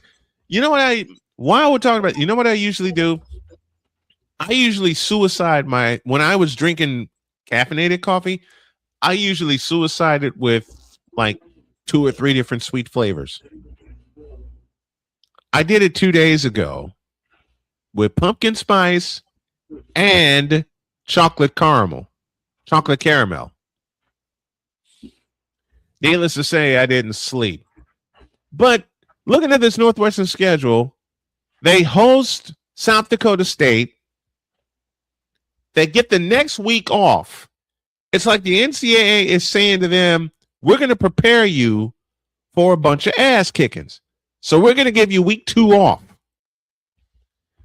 Then all hell breaks loose because they host Colorado in the last game at Martin Stadium. Then they go see the champs on a Friday night. And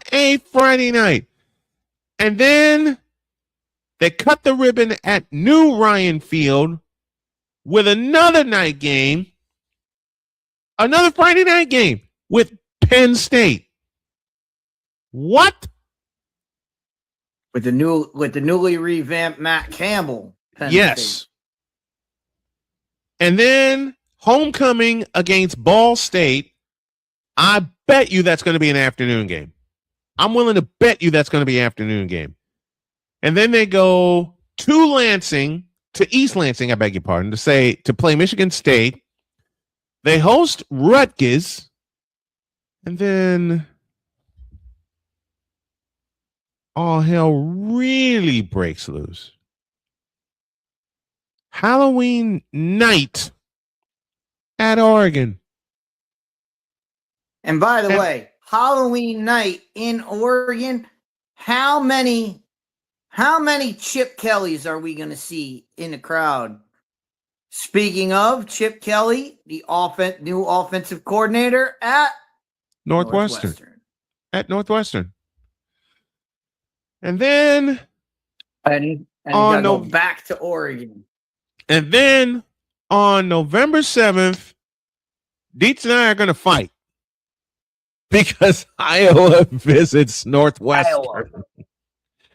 Good old Iowa. I will happily listen. When they get done kicking our ass, I will gladly play the Iowa fight song. I have no problem. Then after getting a pounding, and it doesn't matter. Even if you beat Iowa, you know we got to go see Ohio State. It doesn't matter. Then you get to go to. We got to go see. We got to go to the Horseshoe. And we have not beaten the Ohio State University since 2004. And that came in an overtime win at Ryan Field. Because I remember watching it, and I had a bet with somebody, and she said to me, there's no way Ohio State beats Northwestern. I said, oh, yes, there is.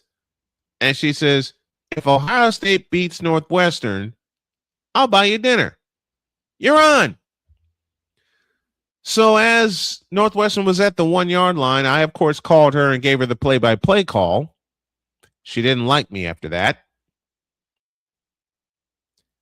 because she called back and said, I guess I owe you a dinner. So after Ohio State happens, and then we go to Minnesota, where Paul Allen doesn't have to worry about his drinking bill. And then we host Illinois. For the first time in a while, Illinois and Northwestern are coming off of bowl wins.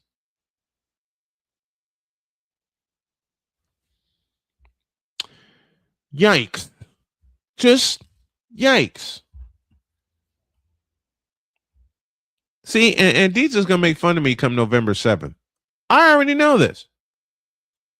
Deets is going to let me have it.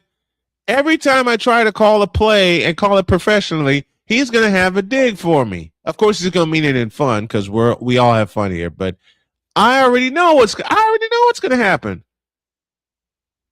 Iowa's going to march into run, and I hope the opposite happens. I'm a Northwestern fan. I can't help it. But Iowa's going to march into Ryan Field ready for war. We'll see. We got a break.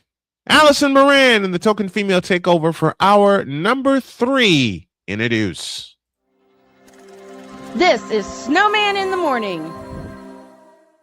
Here's an important message from the Diabetes Solution Center. Do you like pricking your fingers to test your blood sugar levels? No one does, but it's important to maintain your health. And now, by wearing a small remote device called a continuous glucose monitor, or CGM, you don't need to prick your fingers anymore. It's easy to use and helps you make more accurate diabetes treatment decisions. If you are testing your blood sugar 3 or more times daily, injecting insulin, or using an insulin pump, call the Diabetes Solution Center right now. And if you have Medicare or most major insurance coverage, you may be able to get a new CGM at little to no out-of-pocket cost. Shipping is free and we'll even bill your insurance company for you. If you are testing your blood sugar 3 or more times daily, injecting insulin, or using an insulin pump, call the Diabetes Solution Center right now to learn how to end the painful finger sticks and get your own continuous glucose monitor, or CGM, at little to no out-of-pocket cost.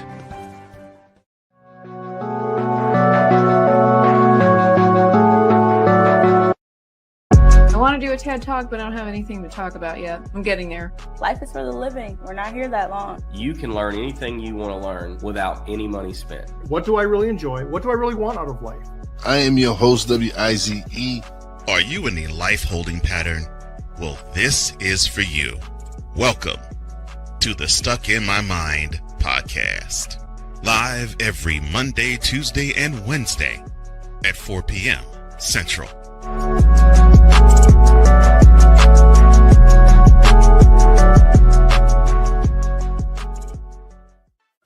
Drew Willingham. In this case, yeah, you put the blame on Kyle Shanahan for apparently not preparing the team enough for the overtime rules, supposedly. Cole Johnson. Peyton was considered the winner, and he was the darling of all darlings for Gerald. With a special appearance by Tyrone Alizé McDummy. Ain't nobody calling me. Text. Delete! Delete! Delete! Delete! Delete! Delete! Join these two football enthusiasts as they give you Total Football Talk. Live every Monday at 4 p.m. Eastern, 3 p.m. Central on the Sertoba Media and the Comey Media YouTube channels.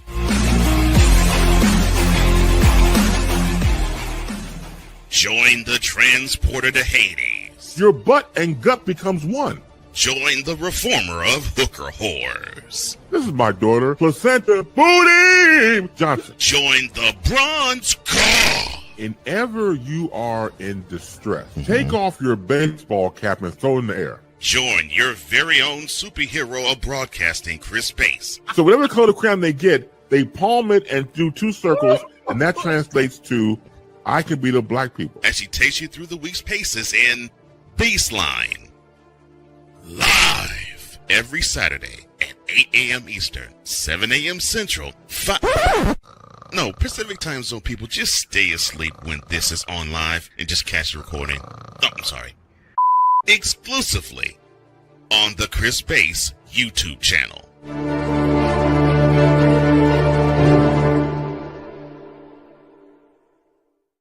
Cause we take this job so serious. I'm on Alarm Island. Give me them cocks! What in the all types of blue hell? This is Snowman in the Morning. Why?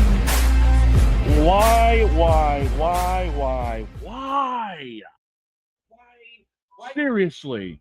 Because it fits. That's why. You know what else fits? It's 12:06. It's the lunch hour. This is Snowman in the Morning. We owe you an idea. You're listening to WQVZ, 1700 AM Mission Radio. For me and the Lord, we got to understand it.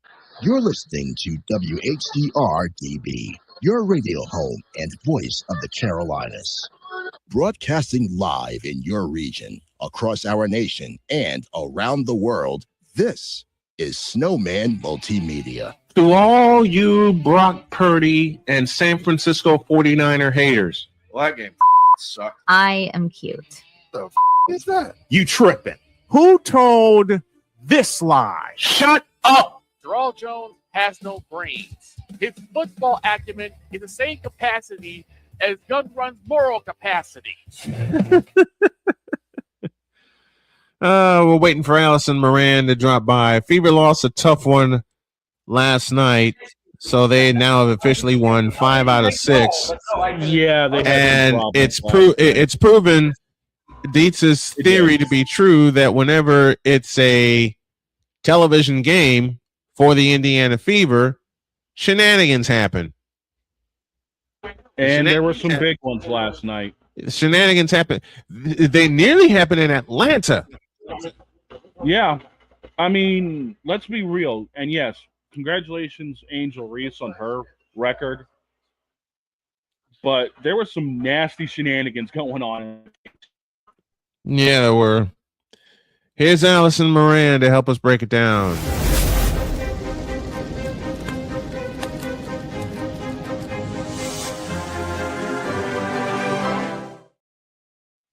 He does indeed set the standard, and in her 4th season with Snowman in the Morning, damn, Allison Moran. I feel old already. How you doing? Happy Friday. Yes, indeed. What's going on, Allie? Doing okay. Doing okay. Happy Radio Week to you, my dear. Thank you. Everything that you have done and accomplished, and thanks for allowing us to revive the token female and add the 21st century video twist to it. I mean, we love doing this. I love you guys too, especially you, Snowman. Thank you. Don't tell Jody. No.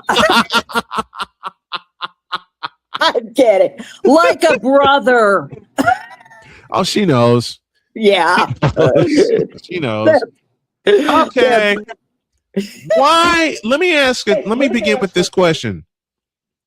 Why is it, to borrow from Chris Dietz, that whenever the Fever are featured in an 8 o'clock game, shenanigans happen? You know, single doggone game this year. I know. Single one. Were you on play-by-play for it? Last night, no. No? Okay. So we can't blame you this time. No, he wasn't on it. But not only is it the 8 o'clock games, it seems like shenanigans hit, but anytime they're on the ABC, Atlanta. Tell me I'm wrong. Come on, you look at these teams. You've got two very fiery, out there individuals on the team, and Angel Reese and Sophie Cunningham. You know, and we've called Sophie Cunningham the enforcer for as long as she's been in the league, and that's just who she is. She stands. She's a preacher. And so then you've got Angel Reese, who finally has her own Mattel Barbie at long last. And we've been talking about that ever since she got drafted. Yep. The thing is, you know, these are two of the most dynamic and passionate teams available. And when they go at each other, damn. That's just how it is. It's like Cubs and Sox fans. You know? Although I did not see no lie with that. It's funny because I've covered both sides of the baseball quadrant, and yes. And the thing is, I've done it as a season ticket holder for the Cubs, as somebody who has been treated extraordinarily well by the White Sox. But man, you get people in the stands, they go crazy. Add a little beer into that, those $20 beers, or the beer baseball bat at Wrigley, and this is what's going to happen. The passion is real, people. It's very real. I've seen games at both places. I've seen games at Old Comiskey Park. I've seen games at New Comiskey Park, and I've seen games at Wrigley Field. I've never had the pleasure of seeing a White Sox Cubs game, although October is still in the picture for both teams. I'll leave it at that. Yes. I've never seen a Cubs White Sox game at either place. I've watched them, and man, I'll tell you all this story. I was working at Ho Chunk Sports Complex in 2006, and the White Sox and Cubs were playing. It was July 1st, and the Cubs had the lead going into the 9th inning. Note the key capitalized word, had, because they got the first. Ryan Dempster was the closer. They got the first two men out, and at this time, Victor wasn't working with me. I had him in my earpiece, broadcasting the game for me while I'm watching the kids. Then Ross Glode gets on base, Jermaine Dye gets on base, and on a 1-1 pitch, AJ Przinsky smacked one out of the ballpark. I love AJ. I so love AJ. So do I. So what happened? In the concession stand all come flying out at me while Victor is doing play-by-play for this home run, and they tell me AJ just hit a home run. I get a break finally, and I say, update from Wrigley Field. AJ Przinsky, and I paused for a little bit, and everybody was looking, including the kids, and I said, has just hit a 3-run home run. The White Sox fans on my right go ballistic. And I gave the updated score. I said, we're going to the bottom of the 9th. White Sox 8, Cubs 6. And Allie will love this part because I had a bunch of Cub fans to my left that all screamed at the top of their lungs, no! Oh, yeah. That's what we would have done. Later that day, we all were cracking up at the Cub fans and White Sox fans alike. When we were hanging out in the concessions when I had a break. We all were cracking up at that. That is awesome.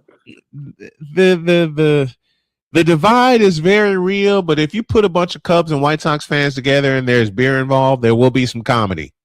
I have seen it. If you want comedy, you should see what I've got standing next to me right now. I got a couple of friends doing the Biggie New Day dance right now. Oh no, not that. That's we why got I've a been camera on them, maybe. That's gonna be fun. But do they have wait till the new? That's the biggest question. Huh? What's that? I said, but do they have pancakes? No, they ate them. Exactly. That's the New Day. Exactly. It's the They New Day. ate them. Yes, Can I say one more thing off topic about the what the controversial WNBA games have done for the league? Do you want me to tell you? Go for it. WNBA games on the ESPN networks are averaging 1.2 million viewers a game. I mean, those are unheard of numbers in previous years. That was half. But look at now you've got these controversial and fun players and rivalries and personalities that make the game more interesting to watch. So that's part of the reason why it's starting to become showtime to my mind. And must see viewing in that regard. So I'm, as long as nobody's drawing blood, right? Or maiming, it's all good. It's creating more of an interest in the league. However, the first time somebody slams their head into the court, I am saying it's got to stop. Yep. There was a game where the Fever played Atlanta, and Dog and I were talking throughout the course of that game, and he even asked me, Jody even asked me, "You gonna put the headset on for that one?" Nope. I'm on a boycott. And she says, "Why?" I told her why, and she says, "Good move." But I did peek at that Fever Atlanta game. Once upon a time, Atlanta led by double digits in that game. They led by double digits in that game. Dog gets a hold of me and says, "Here we go again." And I walked away from my desk. I said, "I'm not surprised." And he says, "You should see some of these calls. You don't have to tell me." Angel Reese and Caitlin Clark get together. Shenanigans happen. Yeah.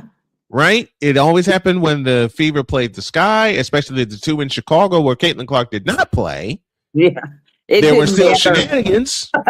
It makes no difference when the Fever and the Sky play. They are the Cubs Sox rivalry of the WNBA. So they are, which I think is great. I look at you've got with the Sky, they need, and I mean desperately need, some spark. They've had.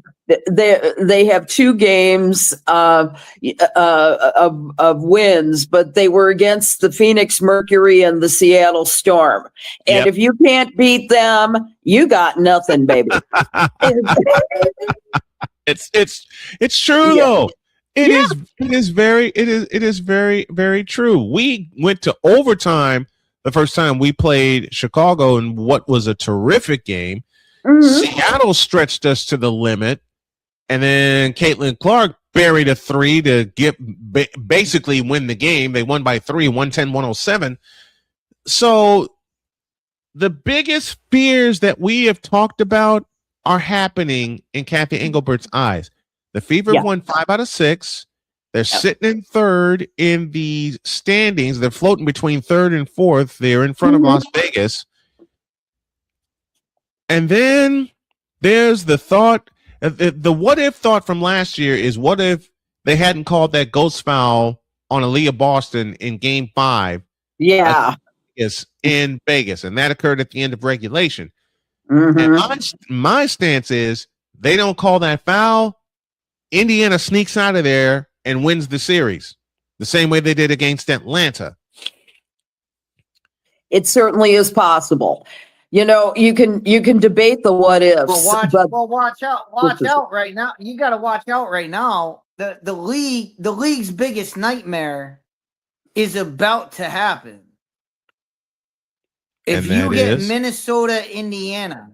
Yeah. If you get Minnesota versus Indiana in the finals, and get who are they gonna push? Are they gonna push Caitlin Clark? Are they gonna push Olivia Miles Collier? Because guess what? The league office hates both of them. Mm-hmm. Yeah. The league office hates Nafisa Collier because of she got the ball rolling. She got the ball rolling last year by throwing Kathy Engelberg under the bus. We all know they already hate Caitlin Clark. So the biggest nightmare would be if it's Lynx Fever in a final. If it's Lynx Fever, wait a minute. Let's add to that.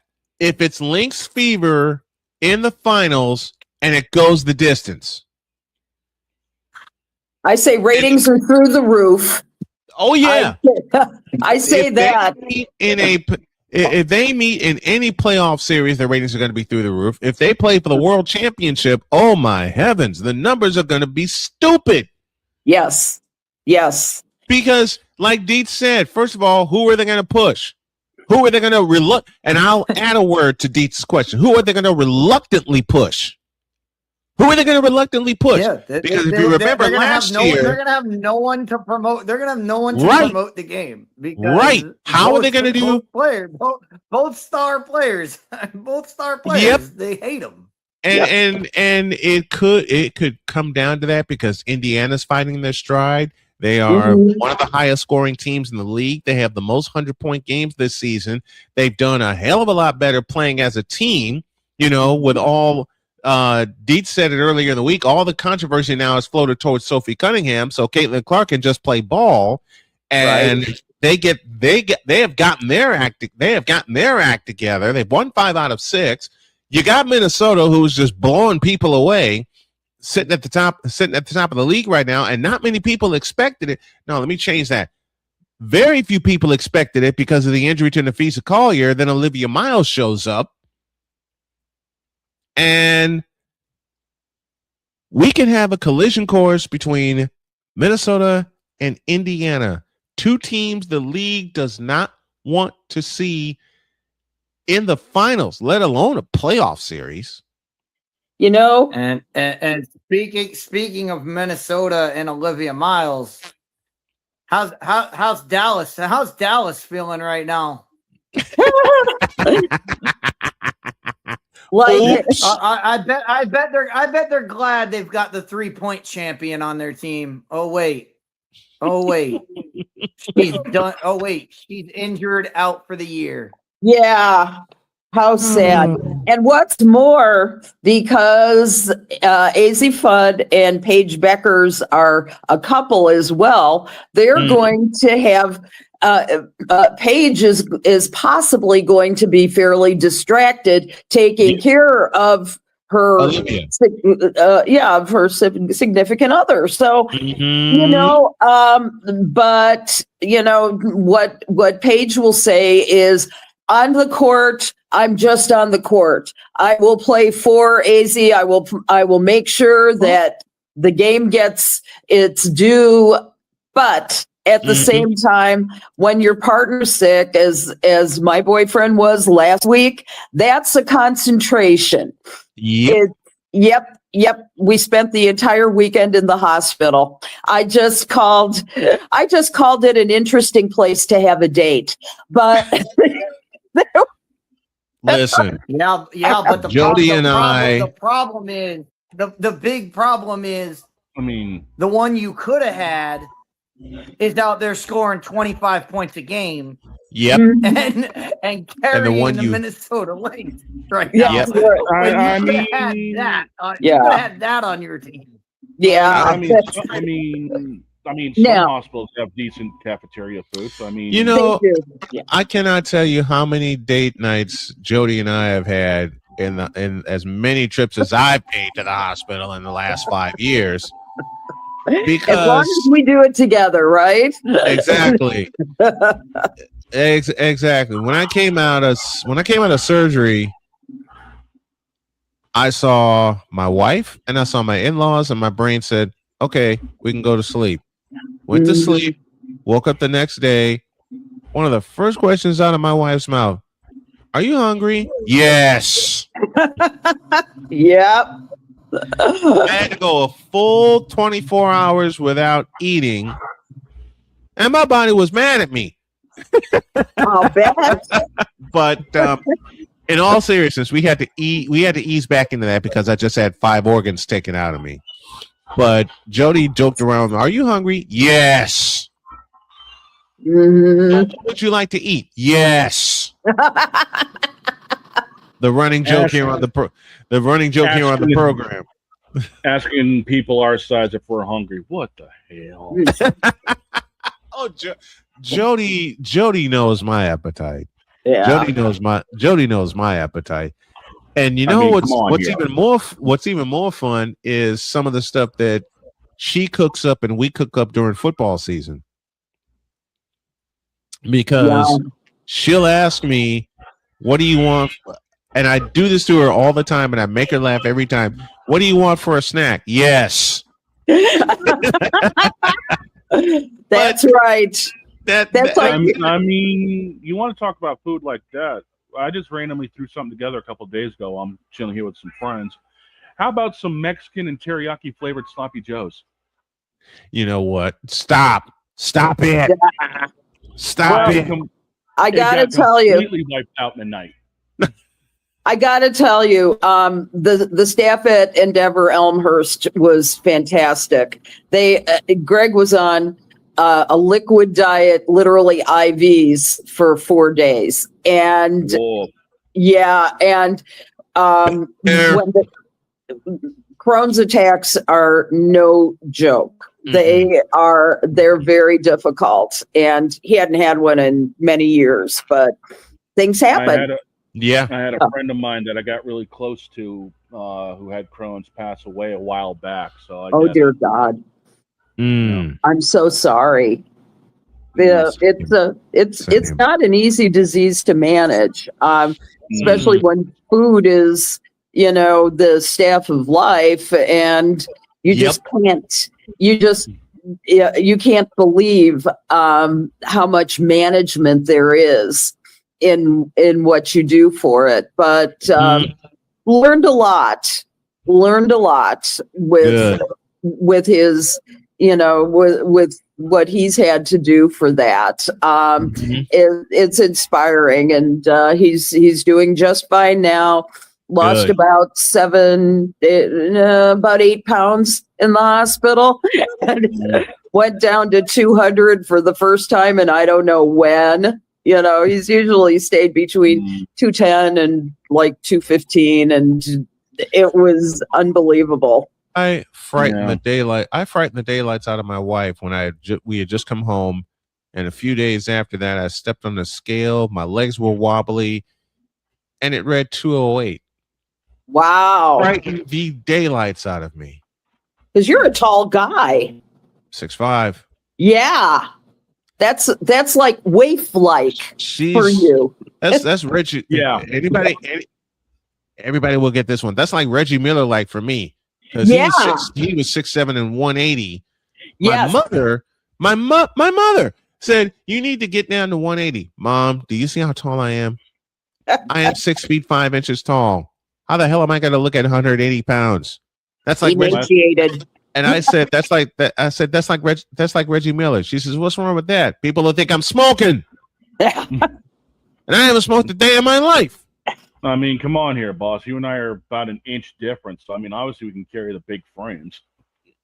I've been carrying a big frame all my life. I'm at 260. I was gonna say the last time I saw 200 pounds, I was in high school and 6'2". Man, same. It was my sophomore year. I grew from 5'7" to 6'1" and just crossed 200 pounds. That's the last time before all hell broke loose with my cancer and I got down to 208. That's the last time I was when I went away to school. When I graduated, I was 6'4" and 215. Wow. Yeah. Then I was sick. Yep. I went away to school and the dorm food happened. I was 6'4", 200 when I graduated. I was 215 when I went away to class, when I went away to school. And then the dorm food happened. Yep. And once the dorm food happened, goodbye. The freshman 20, the freshman 25. But you know what you should have done, Brian? You should have done what I did. Get mono. I got mono my freshman year of college at Drake University. I lost I don't know, 35 or 40 pounds, something like that. My roommate got mono.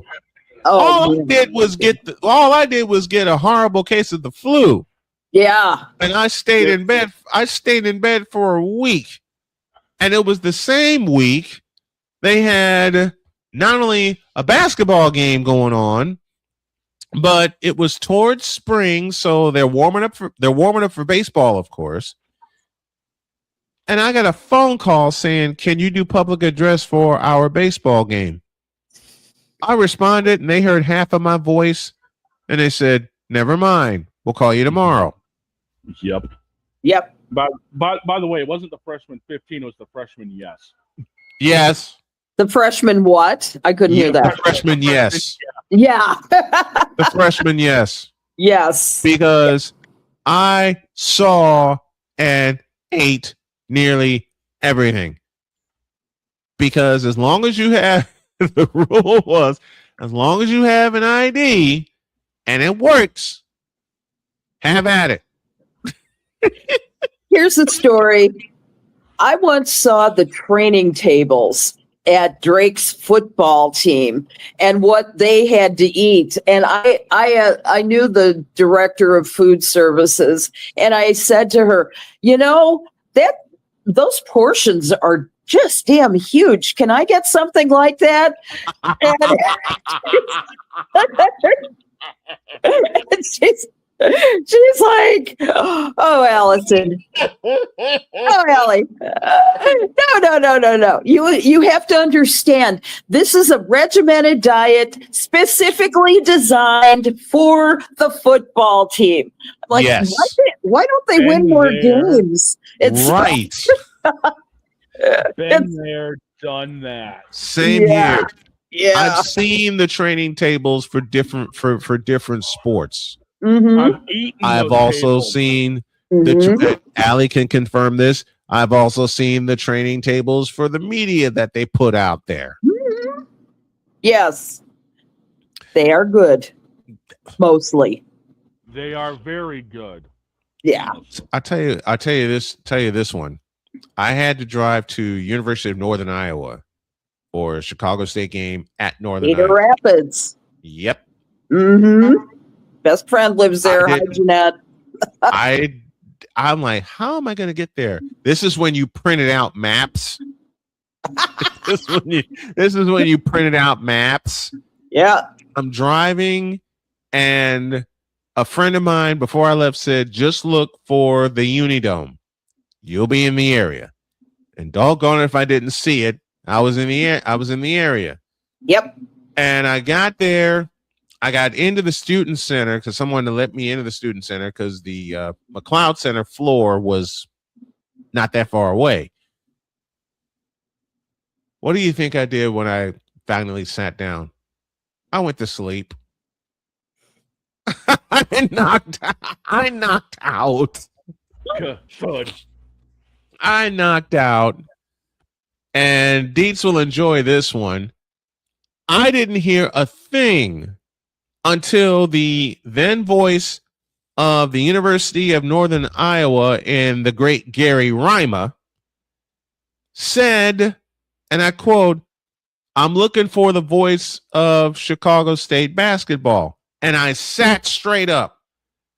I straightened up my tie, and I walked up to him and I said, "You're looking at him." He and I have been friends ever since. I love that.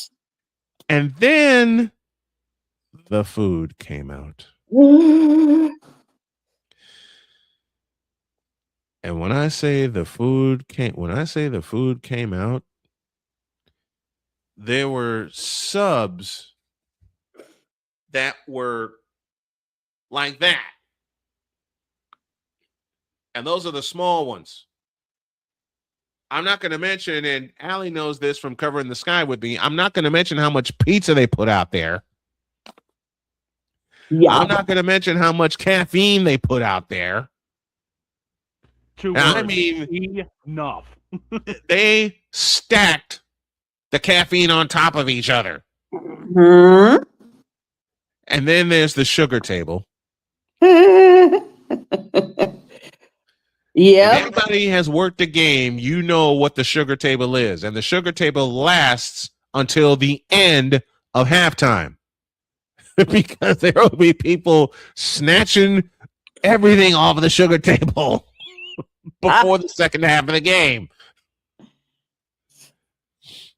That's so crazy. Lord knows we've done that. Yes. Allison Moran with us on this fabulous Friday edition of Snowman in the Morning. Well, talking training tables for the media and also talking WNBA and its worst nightmare possibly happening.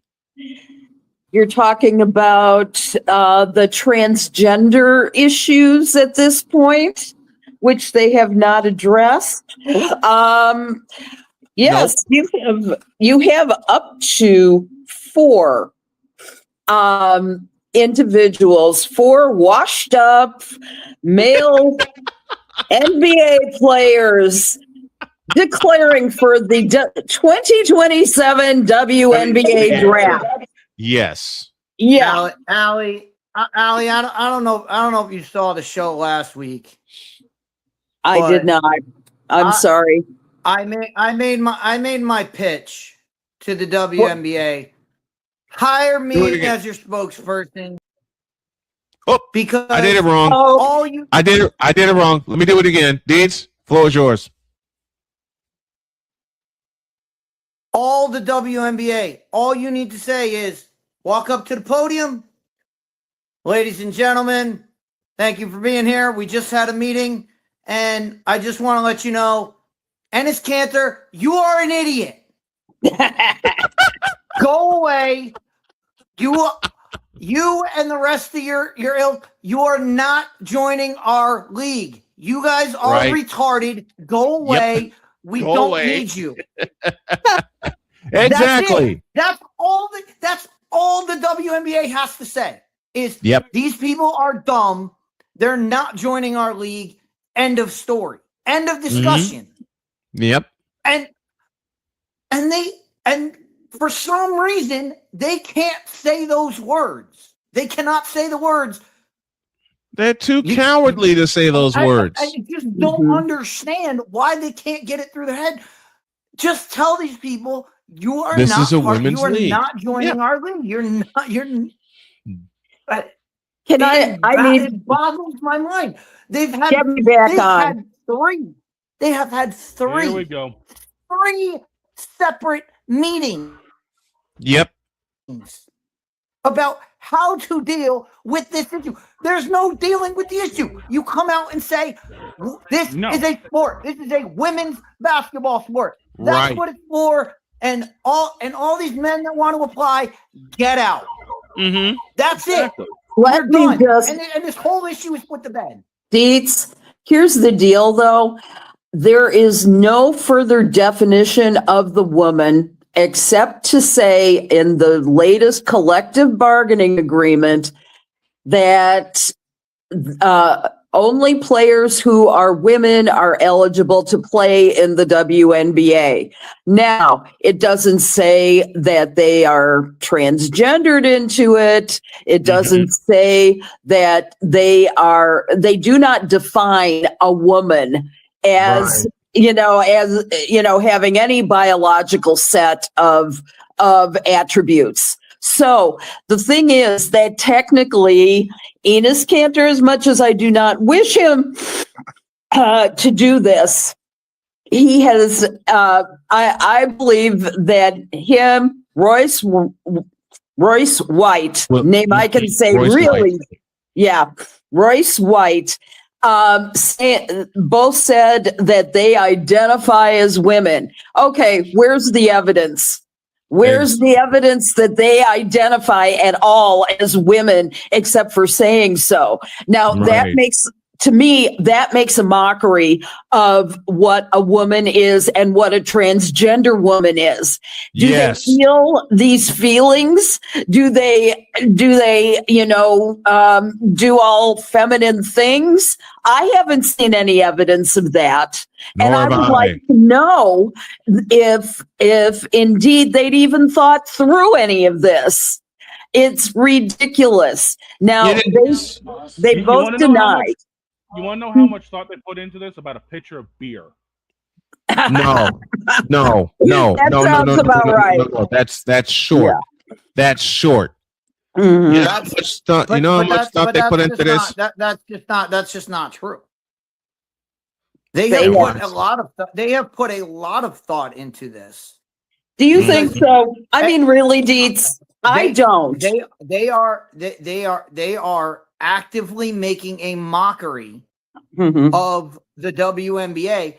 And the WNBA, the thing is, the WNBA, they do not have the, as my football coach used to say, the intestinal fortitude to stand up for themselves and say that we're not entertaining this garbage from these idiots. Right. Yeah. That's what needs to be said. That's the league needs to say, we're not entertaining these people. These people, we're not even dealing with them.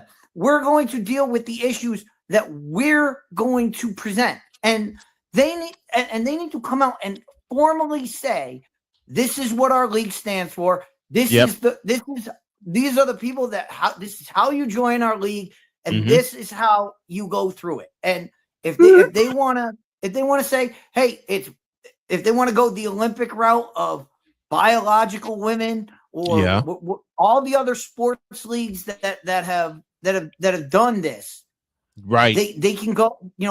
That's the easy way to do it. But the easiest way to do this is just shoot them down right away, tap them take them out at the knees, and move on, and move on, and start the process of saying, this is how these are the steps a transgendered person needs to do before they are put into our league, because our league is for women, and you need to say that outright. They got to be specific. They got to be specific. They absolutely, and Dietz, you're absolutely. They have to be absolutely specific on the requirements. Dietz uses a word all the time in college football. What are the requirements? I know requirements is not the word. Criteria. What is the That's criteria? The word I'm looking for. Criteria. The criteria is that, and certainly that can be discussed and that can be drawn out to this. These are the steps that need to be taken. These are what we need. I'm not gonna lie to you. I'm not transgendered. I know 2 transgendered people, and they don't play sports, so none of this matters to them. So I'm not gonna go bother them and say, hey, how did you do it, and what did you do? Like to yours? So I don't know what those steps are. But there are clear steps that can be followed. And the WNBA needs to stop worrying They need to identify them. About what their perception's going to be online, what the people in one fringe campaign are going to say, because as I've been saying over and over again, the 95% of people do not give a crap about any of this. They don't care. They do not care. You need to come out and state this is how you do it. This is what you do, and if someone follows those, great, good for them. They can be in the league. But if you haven't gone through them, get out. Leave us alone. Can I break in here? Go ahead. Okay, so right now, what Kathy Engelbert did, what she has done so far, is she created a task force of WNBA team presidents and general managers. They're convening a meeting to discuss about this, and so the conversation is going to be ongoing, I think, for a while, as demonstrations have broken out on both sides, particularly at Indiana Fever games, because of what Sophie Cunningham said. And meanwhile, Sophie's gear is selling out like crazy because of it. Yeah. Well, she found the way. Meanwhile, the league wants to trash Sophie Cunningham for saying, keep women's basketball with women's basketball. The women in women's basketball, please. Right. That's all she said. That's all she said. I get it. I get all of that, and I've had plenty of discussions with people on both sides of of this issue, and you know where my sentiments lie is it needs to be after the transition, when the muscles are softened, when they compete as women. Where they are women. And it's got to be a period of time. Yes. It's got to be a period of time where they played as women. Yes. I would even say if I'm the WNBA. Needs someone else is talking. I think Dog was saying something. Dog, your thoughts? We've already got this figured out. I mean, we don't need a damn task force. All we need to do is go down to Lower East Side, grab some sandwiches, tell all these people exactly what our plan is, and hey, by the way, your problem's solved. That's it. What a great idea. Anything? The WNBA doesn't even have to come up with an answer. All they have to say is you have to have competed as a woman in another sanctioned league. And then they don't have to deal with it. And then they don't have to deal with it. You have to deal with you have to have played as a woman in the NCAA. You would have had to play, in some league overseas or overseas, some other. You completely wash your hands of it and say it's somebody else's problem now. I mean, that's an easy fix right there. Yeah. The easy fix is define what you want to define. Define if you're making the transition, as Ali says, and to piggyback off what Dietz says, you have to have competed as a woman in a sanctioned league, and I say give it at least 2 years. Yes, because there's a lot of training involved for 2 years. There's a lot of different training involved for 2 years, and you allow those 2 years to see if they can get used to it. Yeah, but I think it's a great idea. The problem is what Ali just brought up is that this is going to take. This is taking to put all these committees together, to have all these meetings. It's taking time. Yes, and they don't have time. Time is not on your side here. No, time is only going to make this worse. And I brought this up last week, but there was a VTuber who came out and basically said exactly what I said the WNBA should just say, women are women. Let this be for women. And trans people, they need to have a process to become a woman. They can't and she got maligned. She got canceled by one of her sponsors. And guess what? That sponsor is out of business now. Yep. Because all of her fans jumped ship, and she went from 700 subscribers to over 1,000 in a week. Wow, that's great.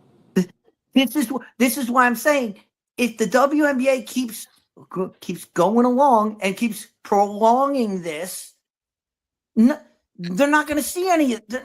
And to be honest, none of this helps them. It's just going to hurt them. And to be honest, they've prolonged this for entirely too long. This has been part of the issue that has gone on for at least 3 years, if not more. If not longer. Yeah. If not longer. Yeah. I mean, there have been non-binary athletes. There was Laisha Clarendon and trying to think of the other one, A.D. Doer. They have both played in the WNBA, but they were also born female. But they just did not, so their skills were probably commensurate. And not transitioning in the way that what we're talking about right now. But there have been no known transgender women ever playing in the WNBA. However, at this point, also you have more kids in this generation coming out as non-binary or transgender, and so what there needs to be an accommodation for the future. I was very surprised when they didn't have this in the CBA, given the controversy that's been surrounding this for a few years now. And it was shocking. You can identify all you want to as a woman, and I know there's been some crazy stuff like at the Olympics, particularly in the Berlin Olympics in 1936, when it was rumored that a couple of the track guys grew their hair long and competed as women. And you really couldn't tell because they had soft features, so they could have gone either way. But it is, to me, this is an issue that is, like we've said, so long overdue for actual clarification from somebody who is qualified to talk about it. Kathy Engelbert is the money person. She will never be warm and fuzzy on issues like this. She never will. You just said it. She never will be. This should have been nipped in the bud a long time ago. Yes, because you should have anticipated. If you've been talking about, Snowman, we have talked about this over and over and over again on this show. This is the problem of there's an issue. Somebody says, "Hey, what if this happened? What if X happens?" Oh, that's crazy. That'll never happen. Right. What happens 3 years down the road? X happens, and nobody is prepared for what's coming. And they're definitely not prepared for years. And they're definitely not prepared for this. This has been, as Ali pointed out, staring them in the face for the longest time. And Deets, you said it also. The wildest what if, as far as the WNBA goes, is happening right now. It's being challenged. The craziest what if of what ifs with the W is being challenged right now, and they are not prepared to do anything about it at all. And it's going to turn it upside down. Well, what am I talking about? It's already up. It's already upside down. It's going to flip it sideways. Look at the way we're talking about it. We've got Enos Cantor Freedom and Royce White taking advantage of that gray spot in the WNBA, and really, for all intents and purposes, they're making a mockery out of the W. And Kathy Engelbert and the team should not have allowed such a thing to happen. Exactly. It should have and I didn't read word one about anything that Kathy Engelbert has done to directly address their remarks about women. About these, they now identify as female. And like we said, well, we know the reason. Hold on, Deeds. Well, we know the reason for that. They won't deal with it. They won't came deal out with in it. their own statement. In their statement the other day, last week, they said in their statement, we're more concerned about our players being harassed online. This is what they're focused on. Worried They're not about focused on this. They're focused on online trolls. Trolls. You have to balance. They know better. They should not be focusing so hard on one issue that the other plates start dropping as they're spinning. Yep. Right? It's so difficult to watch that because we all love this league. We all are rejoicing in its growth and the interest, and it's the reason why you have me on is to talk about it. Yep. I mean, if there was nothing worth talking about, we wouldn't be here, right? So it matters. It matters for the future. It matters to the kids who are coming up now who want to have real role models in the sport. I know that every player I ever introduced my kid to was somebody that they looked up to and admired. And it helped them to clarify who they were. My kid, they because they understood the players. They had an innate understanding of who those players were and how much they impacted her. And she learned. I should say, my kid is non-binary. She learned to fight. They learned to fight as a result of having these role models.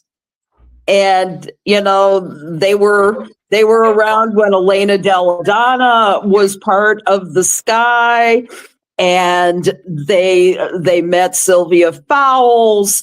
These individuals made a difference personally because they were willing to come and talk to Lev and become, an influence in their life. And I could not believe how much Lev carries that today as they're doing their own, deciding on what their future is going to be. They're 21 years old. Same with my daughter Sonia. And her biggest role model is that's a greater discussion, Alex, of this league and their promotion. You always hear about this league and we're an inspiration to girls and we're an inspiration to girls. Why aren't you trying to be an inspiration to boys? Why aren't you trying to be an inspiration to all children? There you go. Play basketball. And what's interesting? I went to basketball camp for years, and you want to know who Nikisha Sales was one of the greatest people I've ever met. When I was a kid playing basketball, she was one of my coaches. That's awesome. And that's what really gets me about this league. They're so focused on, well, we need to be the inspiration for girls. No, you need to be the inspiration for everybody. Be the inspiration for children. Yeah. because Children everywhere. I've talked to so many kids that are big fans of Caitlin Clark now, and I talked to kids in the past that were big fans of Elena Deladon, as you said, Allie, and Sylvia Fowles and Courtney Vandersloot. And every Kids Day that we did at the Rosemont Horizon, A, was sold out, and B, was louder than hell. Yep. Even in the days when most WNBA teams were averaging about 3,000. Yep. With the season ticket holders. I mean, Chicago actually set that stand. Well, the Sparks set the standard first because they were selling out the Forum, and then the Liberty followed. The three teams that set the standard as far as attendance goes in their arena: the Houston Comets, the New York Liberty, and the Los Angeles Sparks. The Sparks were selling out the Forum, Liberty was selling out MSG, and the Comets were selling out the old Summit in Houston. Then the Chicago Sky came along in 2014 and introduced Kids Day, and on days where teams played in the evening and they were barely drawing 6,000 to 7,000, we had 18,500 at the Rosemont Horizon, and they were all kids, and they were loving it. Yeah, boys and girls. We got to get the heck out of here because Jody's yelling at me in my ear. I know, honey, I know, but this is a conversation we have got to continue. And yeah, for sure. I was gonna say before we went, there was one last note, and it's on attendance. Allie, any thoughts about the fact that Georgia and James Madison setting the record for women's soccer, overall soccer in college, for an attendance at 25,000 in the hedges? I think that's fabulous. Beautiful. It's about time. That's what I say. Yeah, I want to see 25K in the hedges. I love it. I want to see what Nebraska. I want to see them do what Nebraska did for a volleyball match. Yes. When they took it to in the Memorial football stadium. Yeah. And 92,000 fans yelling their brains out. They need to do that. What I want. That's what I want to see. Yeah. And I can't wait to see basketball. I can't wait to see women's basketball teams host their games in college football stadiums, as long as the weather cooperates, of course. Yeah. And just blow it sideways. I cannot wait for that. Allison Moran joining us as she does every single Friday. Man, this being National Radio Week, and I'll repeat what Dog said. You are an absolute joy to have each and every week. The craziness, the laughter, the serious discussions we always have. Allie, you are a treasure to me and to this show, and we absolutely love you. And we'll see you next week, my dear. Too. Love you all. Love our listeners. Have a great week. Thank you. Thanks, Allie.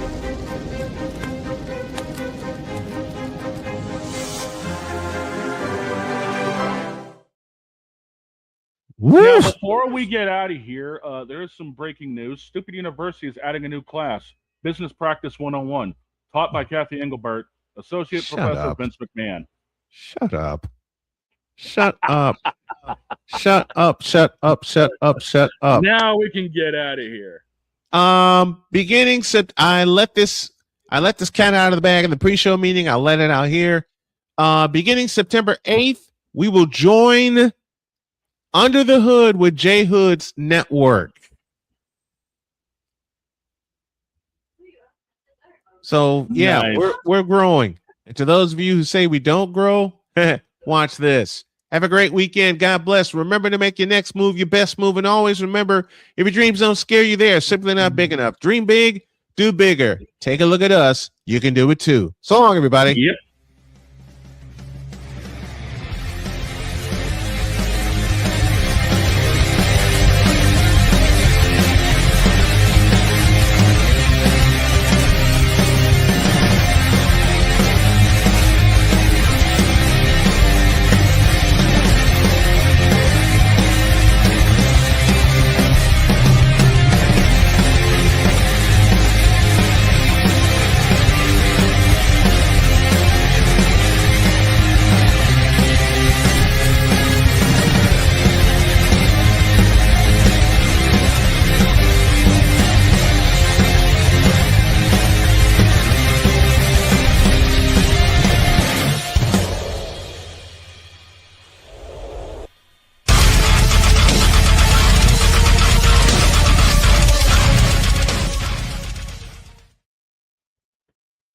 Too bad you'll never see the Bruins in that closing collage. So long, everybody. LeBron.